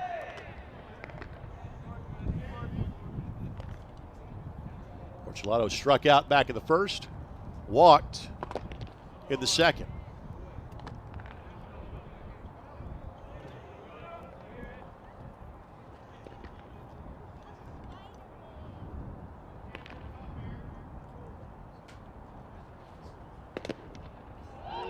Just off the corner. 1-2 the count. That was close. Yep. That was close. Cosme tried to bring it back into the zone. 2-2 the count. Marian turns around and plays again on Monday. Grace is off until Wednesday. Strike 3 call. And the side is retired in order for the first time by either pitcher today. To the top of the 5th we go. 10-2 rather. Grace is in front. You're watching on ISC and Comcast 81. Meet Kate. She has a lot to juggle. Family, work. It can lead to trying days and tired nights. But we know Kate, and at Indiana Members Credit Union, we know at some point her space at a premium life may change. IMCU is here to help Kate and you find your space. Now, add on or remodel with an introductory rate of 1.9% APR on a home equity line of credit. Today, it's all about Kate. Tomorrow, it's all about you. Because at IMCU, it's you that matters. A picturesque sky to look back at when you look towards the west. A chilly day, but I'll be playing baseball today after being unable to play so many other occasions over the course of the last few weeks. I'm thrilled that our ISC Sports Network cameras can bring you Marian University baseball for the first time. We'll have a similar story when it comes to softball next weekend. The softball team takes on Indiana Wesleyan for a scheduled doubleheader next Saturday afternoon. Our coverage begins at 1 on ISC TV, ISCSportsNetwork.com. And we will bring you the last 2 days of the Crossroads League softball tournament from here at Marian. On Thursday, May 5th and Friday, May 6th. Off the hands, first pitch swinging, that's Rich. Bourdonnais lines it up, Rich hustling down the line, and the throw gets away from Davenport, and unfortunately for AJ, that is a hat trick that you don't want any part of. It's his 3rd error of the day.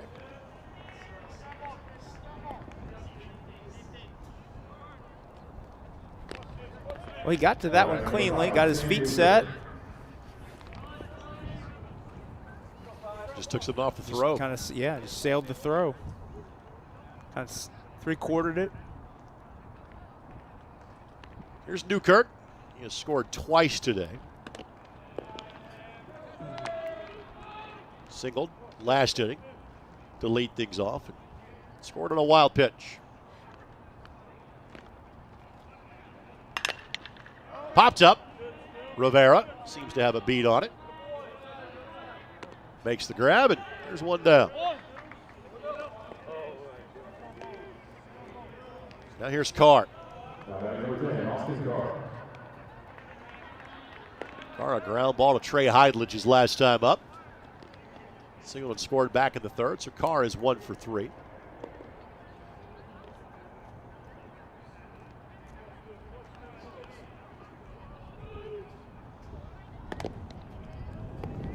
One and 0.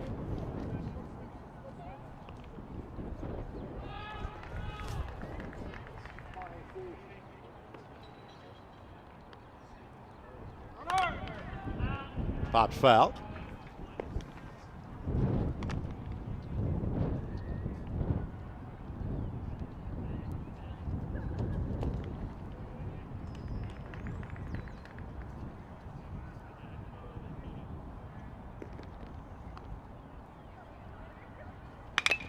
Turns over this one down the third base line. I think that's Shepard that's serving as the bullpen catcher and fielded his position very well down the line. It was all over it. Count at 1-2. Sweeping curveball that misses out of the zone. 2-2 the count. Yeah, Stoops is way over the top with this. His delivery. Ground ball that'll get through for a base hit. Runners at first and second. Second hit of the day for Carr.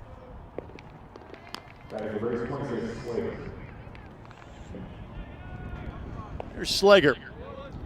He has scored twice, stolen a base, a single and a double.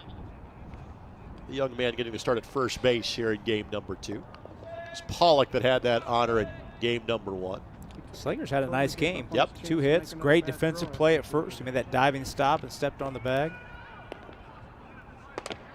In for a strike.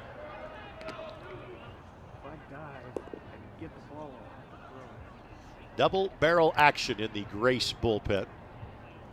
You would think they'd like to get Etchison one more inning if possible. Yeah, he had only threw 8 pitches in the 4th, so might have bought himself one more inning.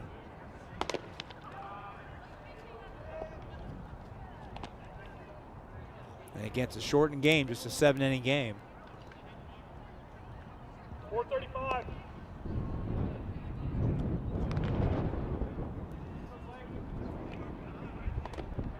Could pull the trigger on that one, and wisely so. 2-1 the count.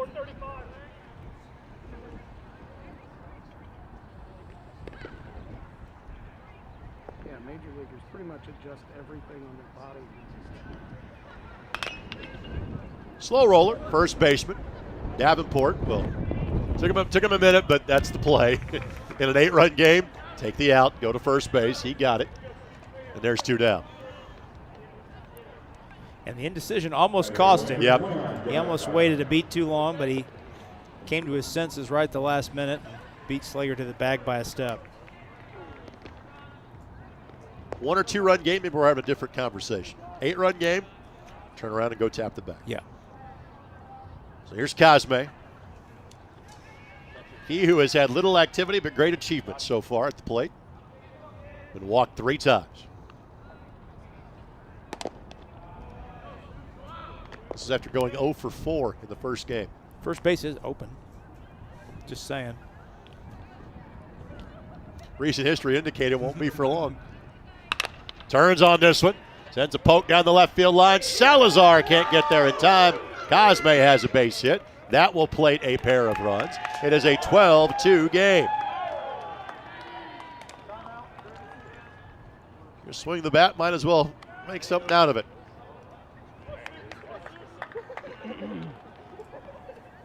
Cosme quickly back to the dugout. Lytle will go in to run for him. He has done that a lot in this second game.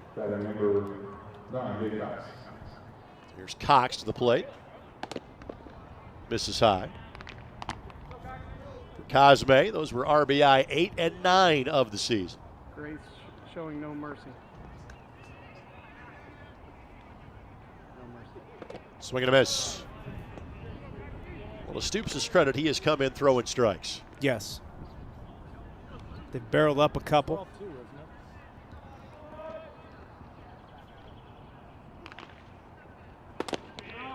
Good looking breaking ball there. 1-2 the count.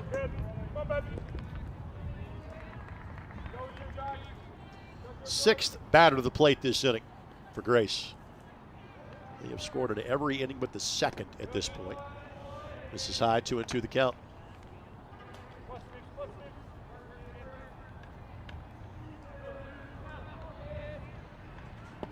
Strike three call. Cox is a strikeout victim for a second time today, but that is of little concern for the Lancers. They lead by 10. To the bottom of the fifth we go here on ISC and Comcast 81. I have so much support from my advisors. The nursing program is why I chose Marian. I'm studying to be a teacher. I chose Marian for the business program. Marian University, an exceptional education and an unforgettable experience. Apply today for full scholarship consideration at marian.edu. I went to Marian for the education, but what I took away was the experience. Marian University is like a home to me. Plus, downtown Indy is just 10 minutes away from campus. Marian University offers an exceptional education and an unforgettable experience. Apply today at marian.edu.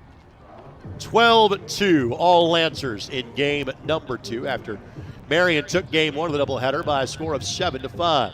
Today's game presented in part by Miller Transportation. Family owned and operated since the 1930s and proud partners of Marian University Athletics. Facilities in Indianapolis, Louisville, and Columbus, Ohio. We specialize in transportation for collegiate professional sports groups as well as school groups, corporate travel, weddings, private charters, bourbon tours, and more. Our fleet consists of premium 56-passenger motor coaches, air-conditioned school buses, trolleys, executive shuttle buses, Mercedes Sprinter vans, SUVs, and Cadillac sedans. Give a call at 317-244-8599 or MillerTransportation.com, where you can request a quote.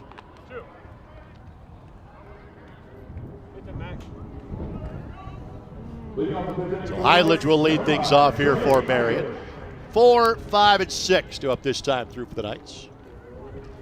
Knights come into this game at 15 and 18 on the season. Grace 13 and 21. First pitch swinging. Heidlich pops it up. Slager gives chase. Catcher coming over. Slager's got it. There's one down. And it looks like with that 8-pitch fourth inning, Etchison earned himself one more inning. And again, knowing that you would doubt he pitches the non-conference game on Wednesday, and his next time out would be next Friday, he stretches a little bit. Yeah. Here's Rivera. Reached twice, scored once.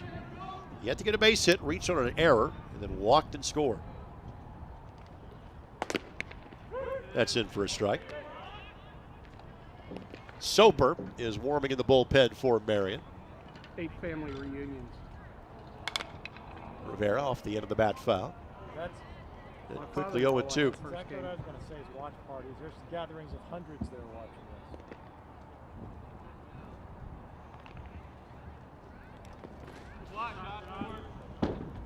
Yeah, my father-in-law watched the first game.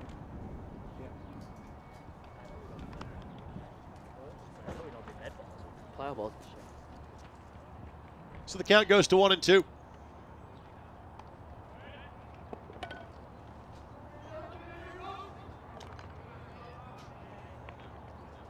Rivera 3 hits in the first game today. Still doesn't have a hit in this one.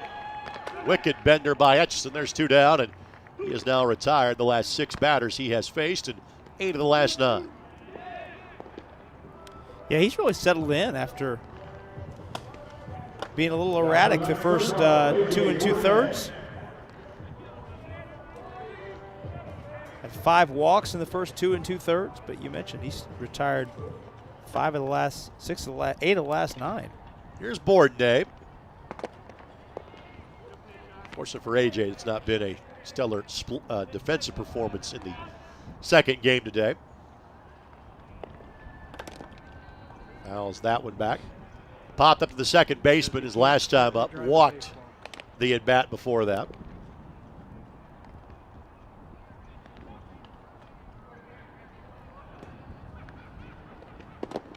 Was fishing for that one.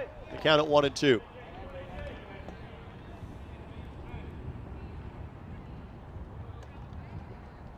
And Etchison working like he wants to get on the bus. 2-2 the count. Yes. Yes. About a 2-hour trip home from here for Grace. He might mentally already be in Kokomo.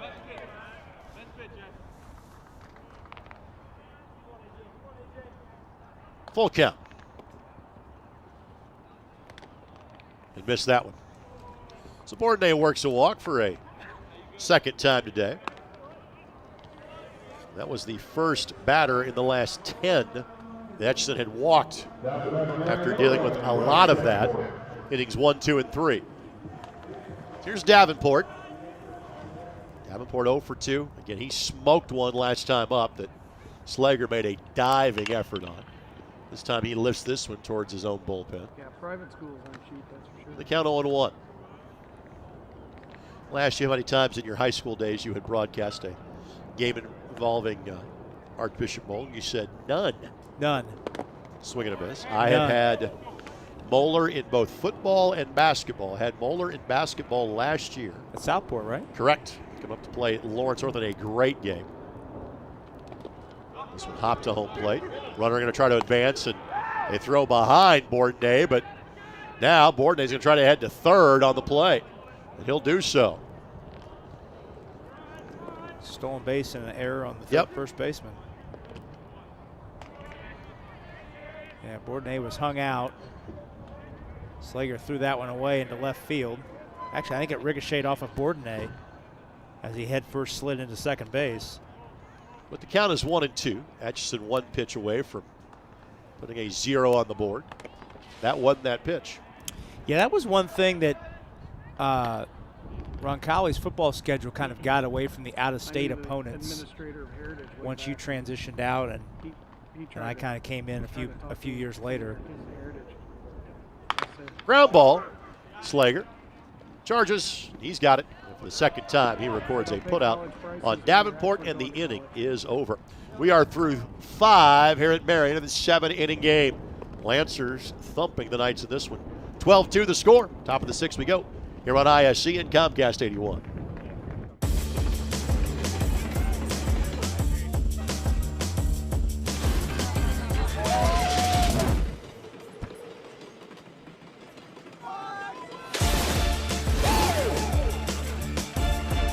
Pepsi's always had great taste. Today, try great taste with zero sugar. This is the Pepsi with zero compromises. This is Pepsi Zero Sugar. So new pitcher getting ready to get going here for Marian. It will be Taylor Soper. Soper is in his 5th year of college baseball. It is his 3rd year at Marian. Began his pitching days at Kentucky Wesleyan College, the Division II level. Soper did not pitch in a game last year for the Knights. So far this year, he has 3 appearances. He has thrown 4 2/3 innings on the season as Soper. It's a 5.79 ERA. Giving up 3 earned runs. He has walked 2, and he has struck out 7. And a defensive change in conjunction as Caden Mason is now in center field. Have all kind of new players. Tyler Hargrove, senior from Baden High School in Ohio, going to be in right field. The young man that we saw as the DH in the first game, Brody Reinhold, has entered the game to play third base in Trey Heidlich's spot. Hargrove will go into the game in J.J. Rivera's spot in right field. And Caden Mason Saw him as a pinch runner, courtesy runner a couple of times in game number 1. Mason will enter the game to play center field. Caden, a freshman from Terre Haute North High School. So at 12-2, second game of doubleheader, it's time to get a few reserves into the contest. 9-1-2. Due up this time through for the Lancers. So this is the 5th pitcher of the game for Marian. Soper's in for a strike. It has gone Nolker, Merritt, and Adams, Stoops,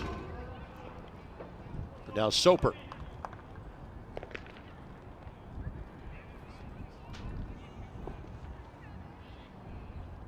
Big breaking ball that time. 1-2 the count.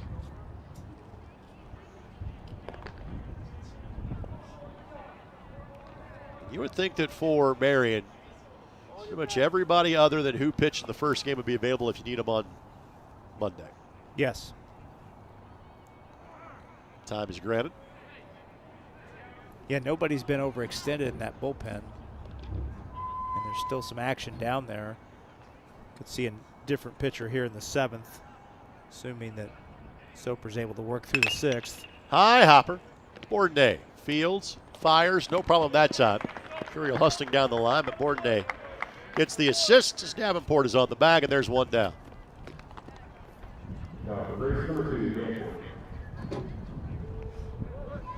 So here's Danforth. Hit by a pitch. Got an RBI out of it. Tripled and singled as well. He has scored twice, so been quite the day for Danforth. Was the 9-hitter in game 1. Leadoff hitter in this game. It's in for a strike.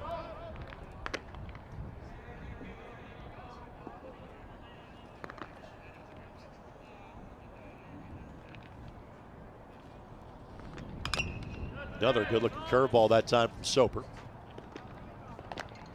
It's the fact that Soper's in his 5th year as a college student, listed as a junior.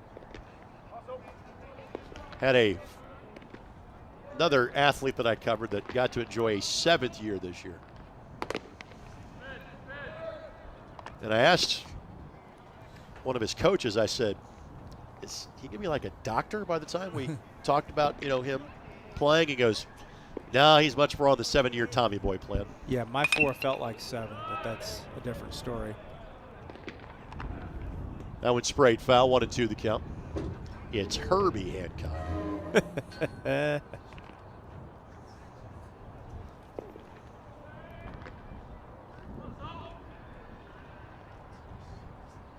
Swing and a miss. Good pitch. Well done by Soper. There's 2 down. Well, Stoops came in and gave us some good work. Obviously, a little pressure's off here at 12-2. You're maybe not getting the other team's full attention either, but just cut it loose. Yep. Lefty versus lefty. Griffin. Strikeout victim last time up. Has a single in this game and a pair of runs batted in. Only player to leave the facility today as well. A home run in the top of the 9th of game 1. This one, center field. Mason with the shades down, and Soper records a 1-2-3 inning. Knights come to bat when we come back, trailing by 10, as you're watching on ISC. Still waiting? You could have been seen by an orthopedic specialist at Ortho Indy Urgent Care. Avoid the wait, cost, and drama of the ER. Ortho Indy Urgent Care. Orthopedic care without the drama. Find a location near you. Marian University is like a home to me. Campus is where I made friends that I know will last a lifetime. Academics, sports, or arts, Marian's got something for you. Plus, downtown Indy is just 10 minutes away from campus. I'm a huge sports fan. Living in Indy, I've got the Knights, the Colts, and the Pacers. Applying was so fast and easy. I went to Marian for the education, but what I took away was the experience. Marian University offers an exceptional education and an unforgettable experience. Apply today for full scholarship consideration at marian.edu. 12-2 is the score here. Etchison going to work at least one more inning for Grace, stake to a 10-run lead. Today's game presented in part by Ray's Trash, proud partner of Marian University. Racetrash.com, 317-539-2024. Etchison at 104 pitches. Boy, at 57 pitches through 2, right, you would never have guessed he'd still be out there in the 6th inning. Leading off the 6th inning, number 24, King Salazar.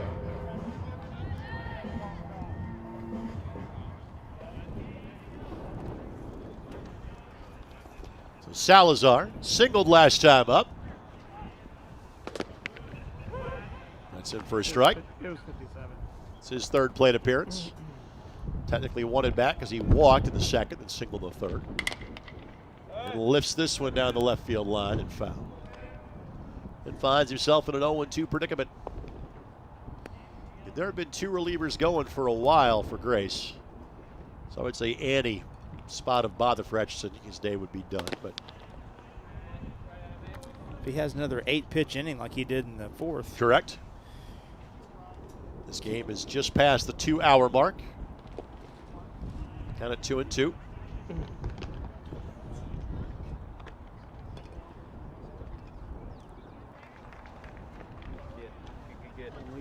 We rattled off Etchison's stats earlier, but 3.40 ERA, strike 3 called. Etchison in line to get his 3rd win of the season. That adds to his strikeout total. His last 3 strikeouts have all been looking. So here's Hunter, his first plate appearance. He entered the game to replace the catcher, Shepard. A couple of innings back.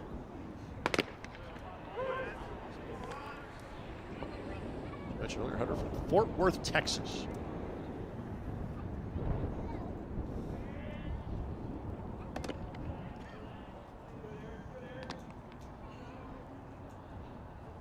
Hunter on the season, 1 for 10. It's his 5th game of the year. First time he has appeared in a reserve role. It's in for a strike. And Etchison having no problem locating the off-speed pitch right now. No, he's been locked in since late in the 3rd inning. Something clicked and he found some control, and he's been cruising since then. This hopper steers foul.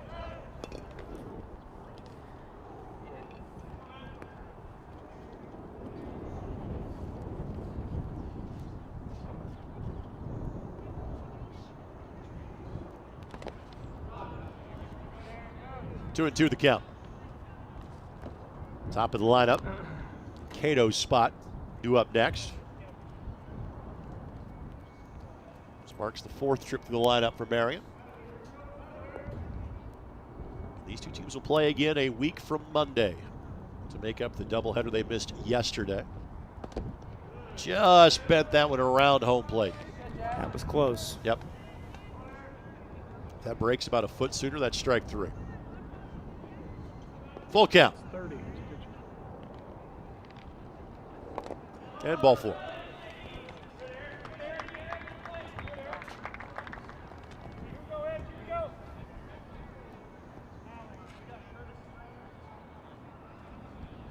So Cato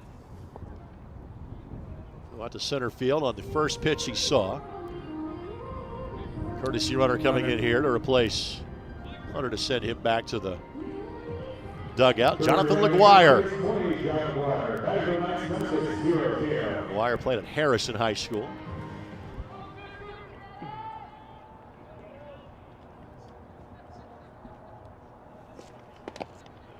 It's in for a strike.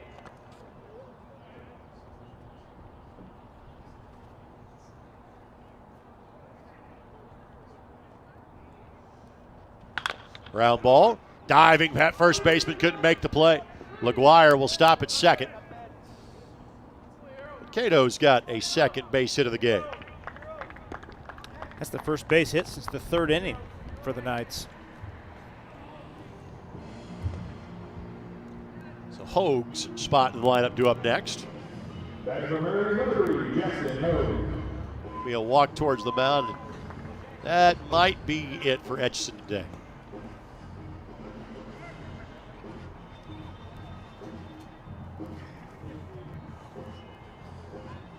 He's gone through 5 1/3. He has faced 28 batters. Pitch count is in the 120 neighborhood at this point. Yeah, 118. Yep.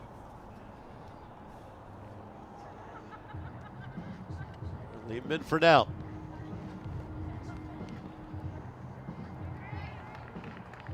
Go, Grace, let's go. 10-run lead must help a lot. Pogue tapper back to the pitcher his last time up. 0 for 2 with a walk in this game.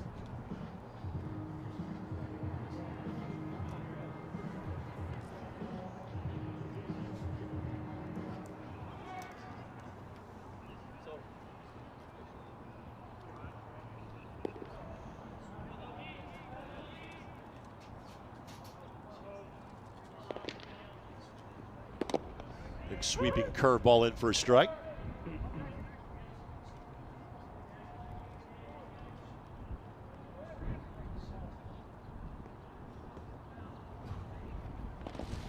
One and 1 the count. Shadow starting to creep across the infield here. Lights remained on the entire time.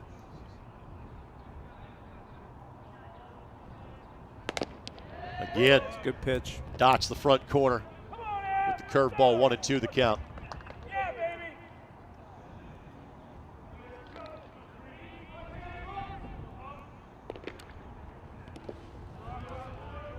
Laid off the ball in the dirt. 2 and 2.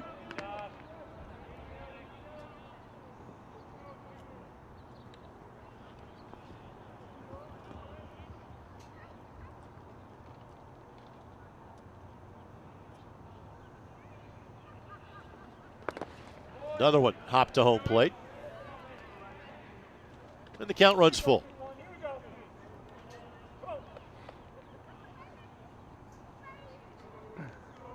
Looking more like a hockey goalie.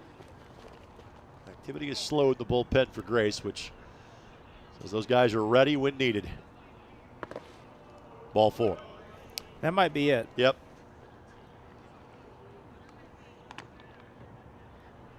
Bases are full. And here comes the walk to the mound.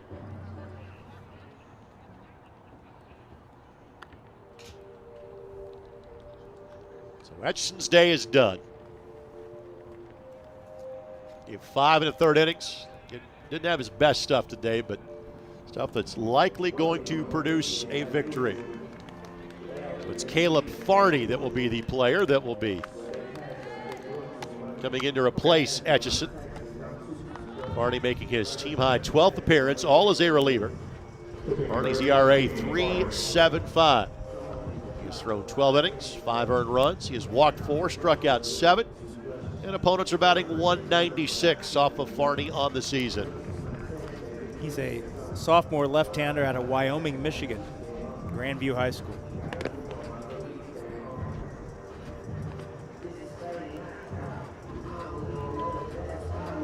Portulato will be the first batter that will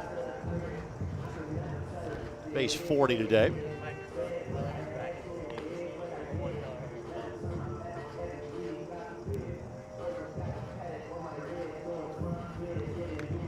Five more outs to get for Grace to split the twin bill today. 124 pitches for Etchison.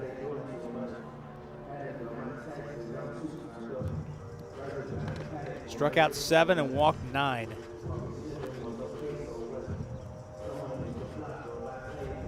But to his credit, he only allowed 3 hits. Yep.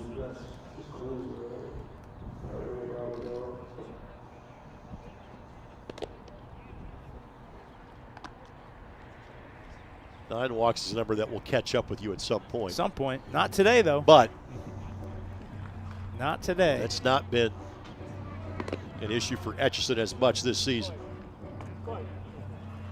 7 strikeouts now put him at 70 on the year.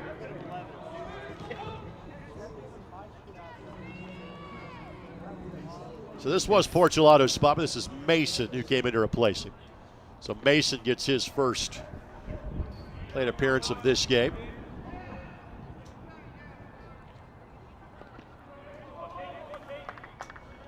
Mason this year batting .235. Translates to 8 for 34. His 26th appearance of the season.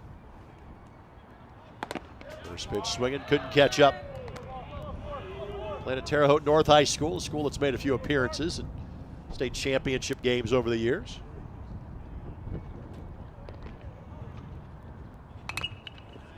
Fouled straight back, 0-2 the count.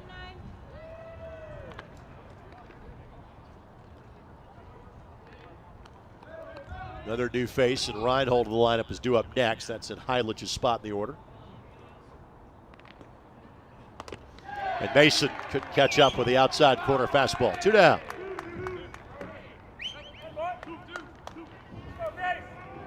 Here's Reinhold, who was the DH in the previous game for Marian.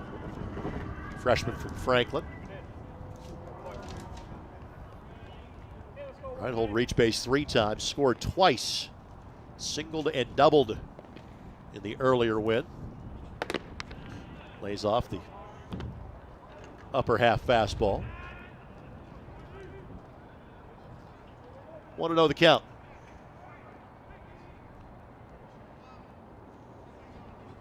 Foul tip back in the mitt, 1-1.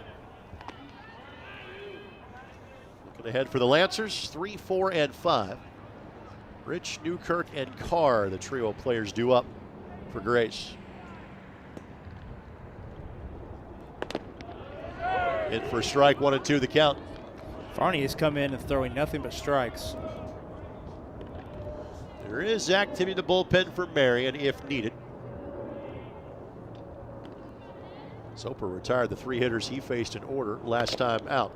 He was extremely efficient. Misses off the front corner. 2-2 the count.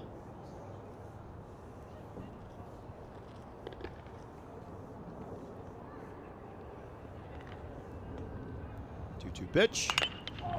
Sent to right field. Right fielder coming in, then stumbled, now backing up and able to make the play. A circuitous route taken by Newkirk, but the end result, exactly what the Lancers had hoped for. So, bases left loaded by the Marian Knights, and we go to the top of the 7th. 10-run lead for the Lancers.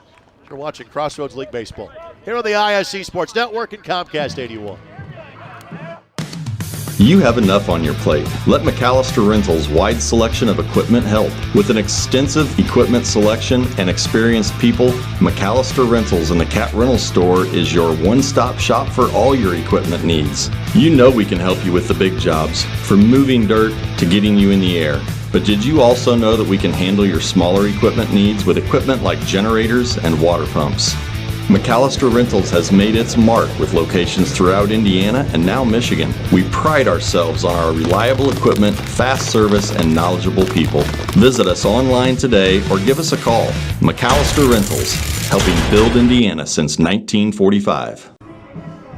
To the top of the 7th we go at Marian. Grace has been in control of this one from the 3rd inning on. They lead by a score of 12-2. Today's game presented in part by the Michaelis Corporation. From ground-up building projects to round-the-clock emergency security services, no one answers your prayers or the phones quicker than Michaelis. Call 844-FIX-INDY. Dylan Sprong will be on to pitch for this 7th inning for the Marian Knights. Dylan on the season. This is his 3rd appearance. He has thrown 2 2/3 innings, 4 hits, 5 runs. Walked 1, struck out 3. Opposing batters batting .364 against Sprong this season.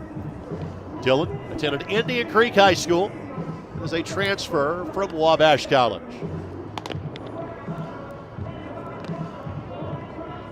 Dylan was both a football and baseball player in his days at Indian Creek.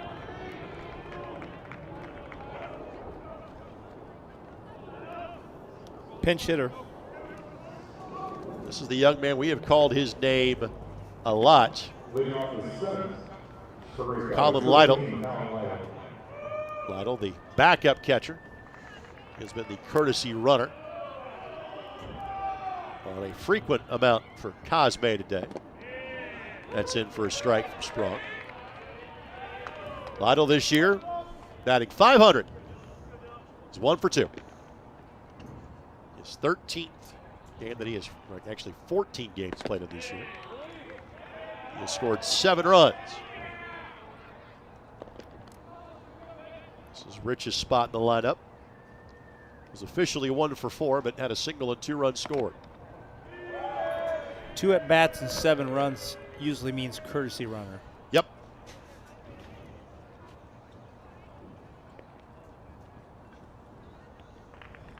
New batter on deck as well for Grace.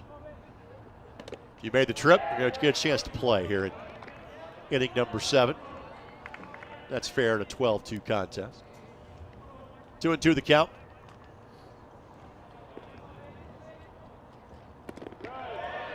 Full count.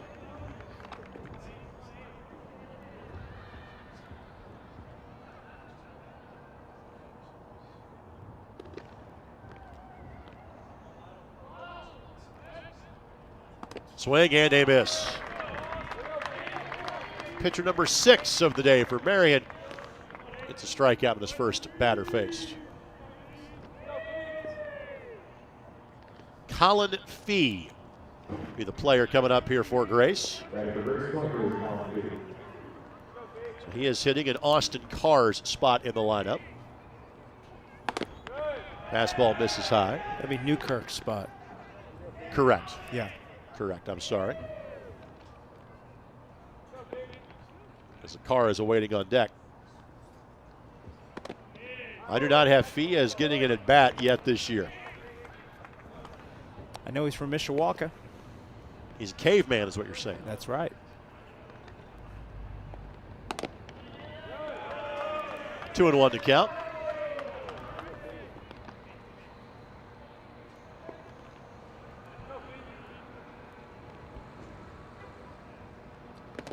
Three and one.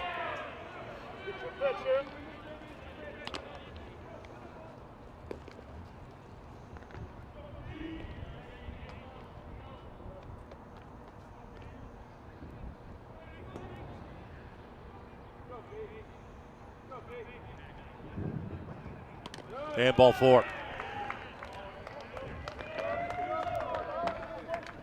So here's Carr.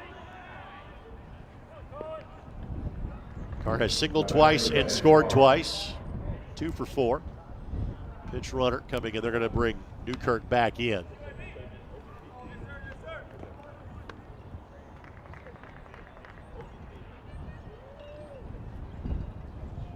Carr's had a nice game. His action at the plate. He's made a couple nice plays defensively at second base. In for a strike. Thinking about that ball early in the game that was blooped into the short right field that got up in the wind that he backed up on and made a play.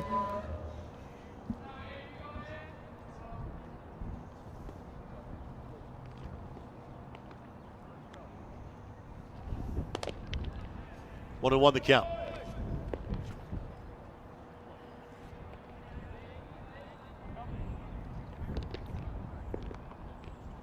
There is activity in the bullpen just in case for Marian. Count now 2 and 1.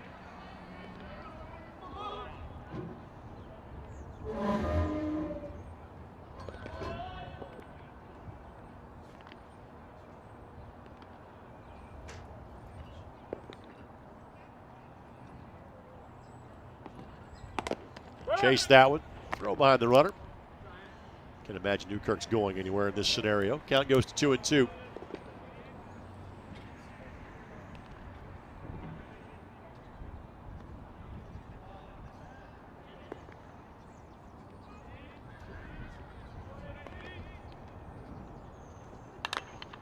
This one sprayed foul. We'll do it again.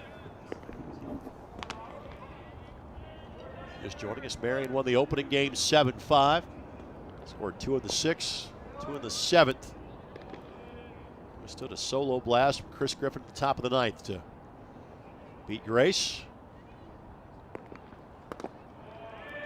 Full count. Barring something of the miraculous, Grace will jump back in front of Marian for the 8th spot in the 10-team Crossroads League. The top 8 teams all make the conference tournament.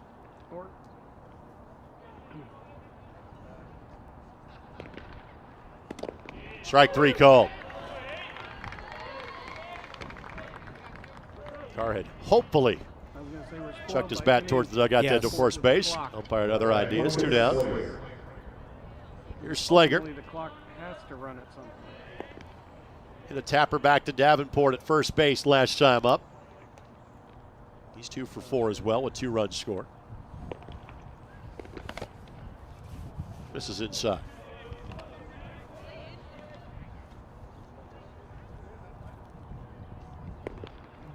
Yeah, running clock is always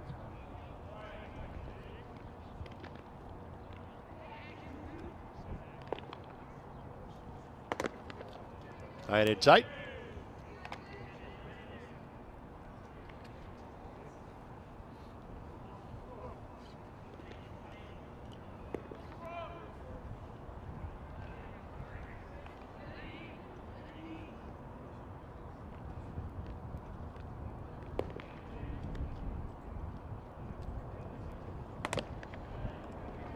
Three and up. Did they at least pay certain people they owed money to? Sprung on the mound, appeared in just 1 game last year before having to sit the rest of the season due to a shoulder injury.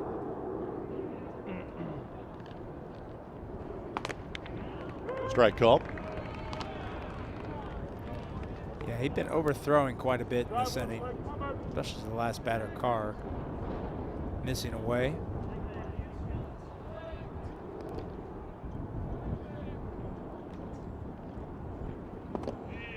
Missed that one low. Ball 4. So he struck out 2 and walked 2 so far in the inning. Cosme will come up for one more time. Another big day for him. 3 walks and a single. A run scored and 2 runs batted in.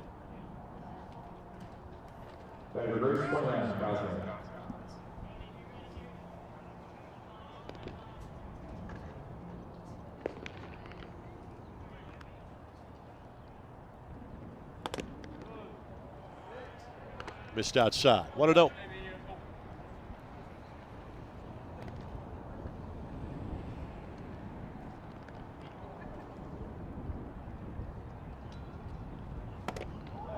Cosme did a good rip at that one. Yeah, he did. 1-1 the count. He smacked one to left field his last time up.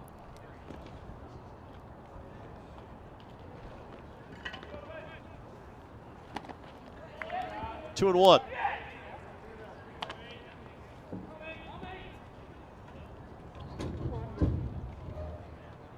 These two teams play again in 9 days. That could be a pivotal moment in terms of who is making the conference tournament and who is not. 3-1 the count.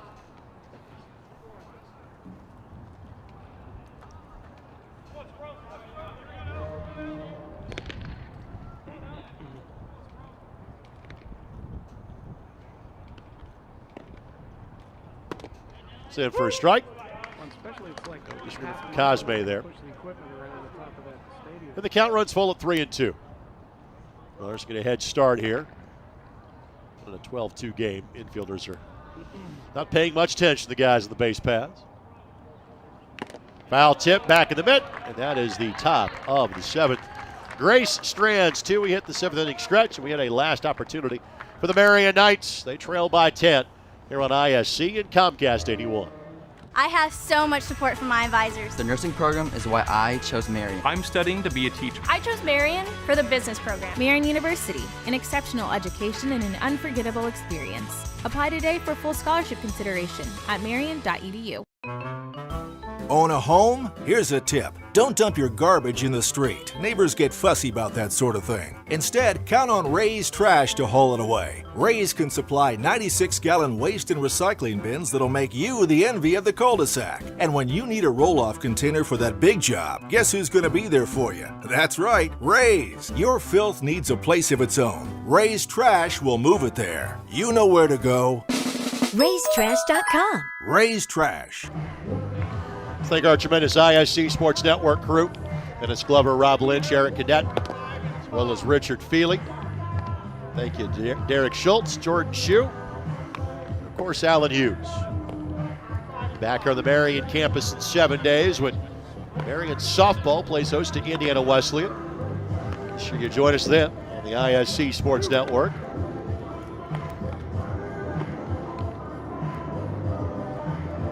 Rob, I hope you've had a good time this afternoon. It's been a blast. I've really enjoyed it. Both of these teams have gotten a little something out of today. Grace has been able to keep Marian at arm's length for that 8th spot. But the Knights have found a little momentum here at home, getting just their 2nd home win of the year earlier today in Game 1. Tyler Hargrove about to make his plate debut for the day for Marian. Leading off for Marian by the 7th, number 1, Tyler Hargrove. Senior for the Knights. On the year, Hargrove is 1 of 9 from the plate. This is the 18th game he has played in. All but 2 have been as a reserve.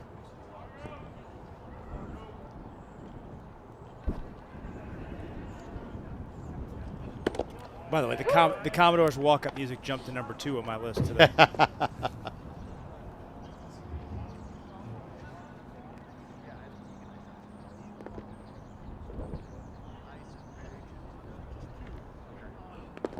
This one hopped to home plate, 1-1 the count. Farney on for his 3rd batter he has faced. He retired the first 2. He entered last inning when Etchison finally had ran out of gas after over 120 pitches. Etchison's going to get the win today to go 3-3 on the season. That's it for a strike. 1-2 the count.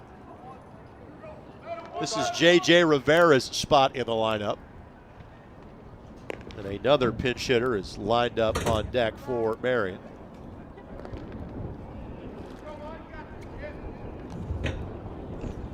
Tyler Walkup, the player that is on deck.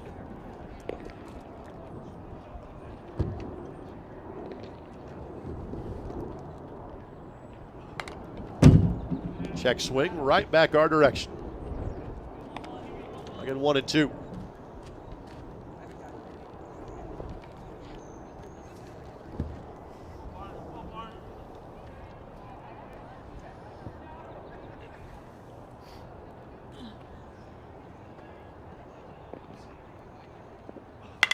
Popped up. First baseman has it. That's Slager. There's one down. Here's Walkup, young man from Lawrence Central High School. Pinch hitting for Marian, 23, Tyler Walkup. This will be his 2nd plate appearance.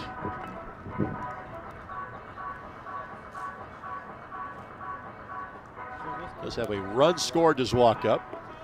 This is his 2nd game, I should say, this season. Technically, he's not having a bat.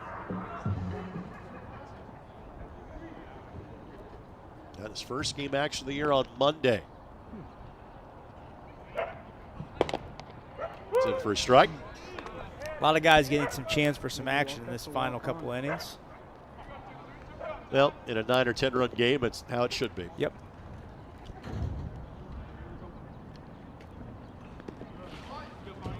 One and one the count.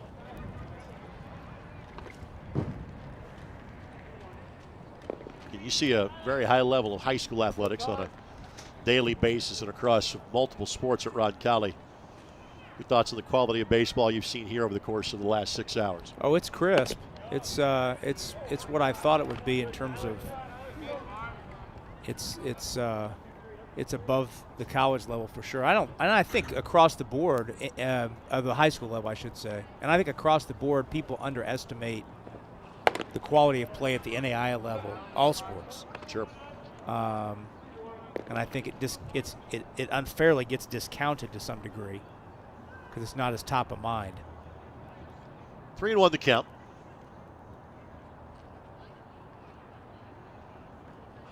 Swing and a miss.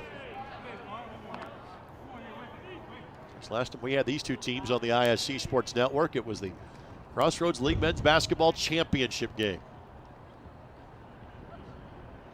Both teams moving on to the NAIA National Tournament. After that contest, swing and a miss. Only thing wrong was the catcher airmailed the throw to third base. And just kind of sheepishly grins at his teammates on that one. There's two down. Here's Davenport. Batting for Marian, 11, Davenport. 0 for 3 in today's game. Yeah, that's Colin Carr, number 6, who's in at catcher, who airmailed that throw. Galladay, junior from Portage High School.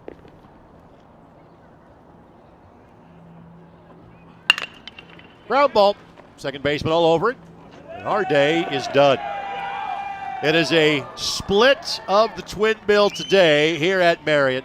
9-inning game belonged to the Knights by a score of 7-5. The 7-inning game was all Grace. They led 8-1 after the top half of the third and were never seriously threatened. Rob, your final thoughts on a full day of baseball? Well, both these teams still have some searching to do, and I think you hit it on the head a moment ago. That two-game series back here and the reschedule in 9 days can go a long way to decide who grabs that 8th and last spot for the Crossroads tournament. My friend, a pleasure. Thank you very much. It was a blast. Enjoyed it. Thanks for having me. For Rob Brown and our entire ISC Sports Network crew, this is Greg Rakestraw. Good evening from Marian. Again, Grace takes game 2. Knights take game 1. Thanks for joining us for Crossroads League Baseball here on the ISC Sports Network. Meet Zach. Day and night, rain or shine, even just out for a spin, Zach gets around. But we know Zach, and at Indiana Members Credit Union, we know he's been saving up to trade up. IMCU is here to help Zach and you drive your dream. Now get financing as low as 1.99% APR on a new or used vehicle. Today, it's all about Zach. Tomorrow, it's all about you. Because at IMCU, it's you that matters.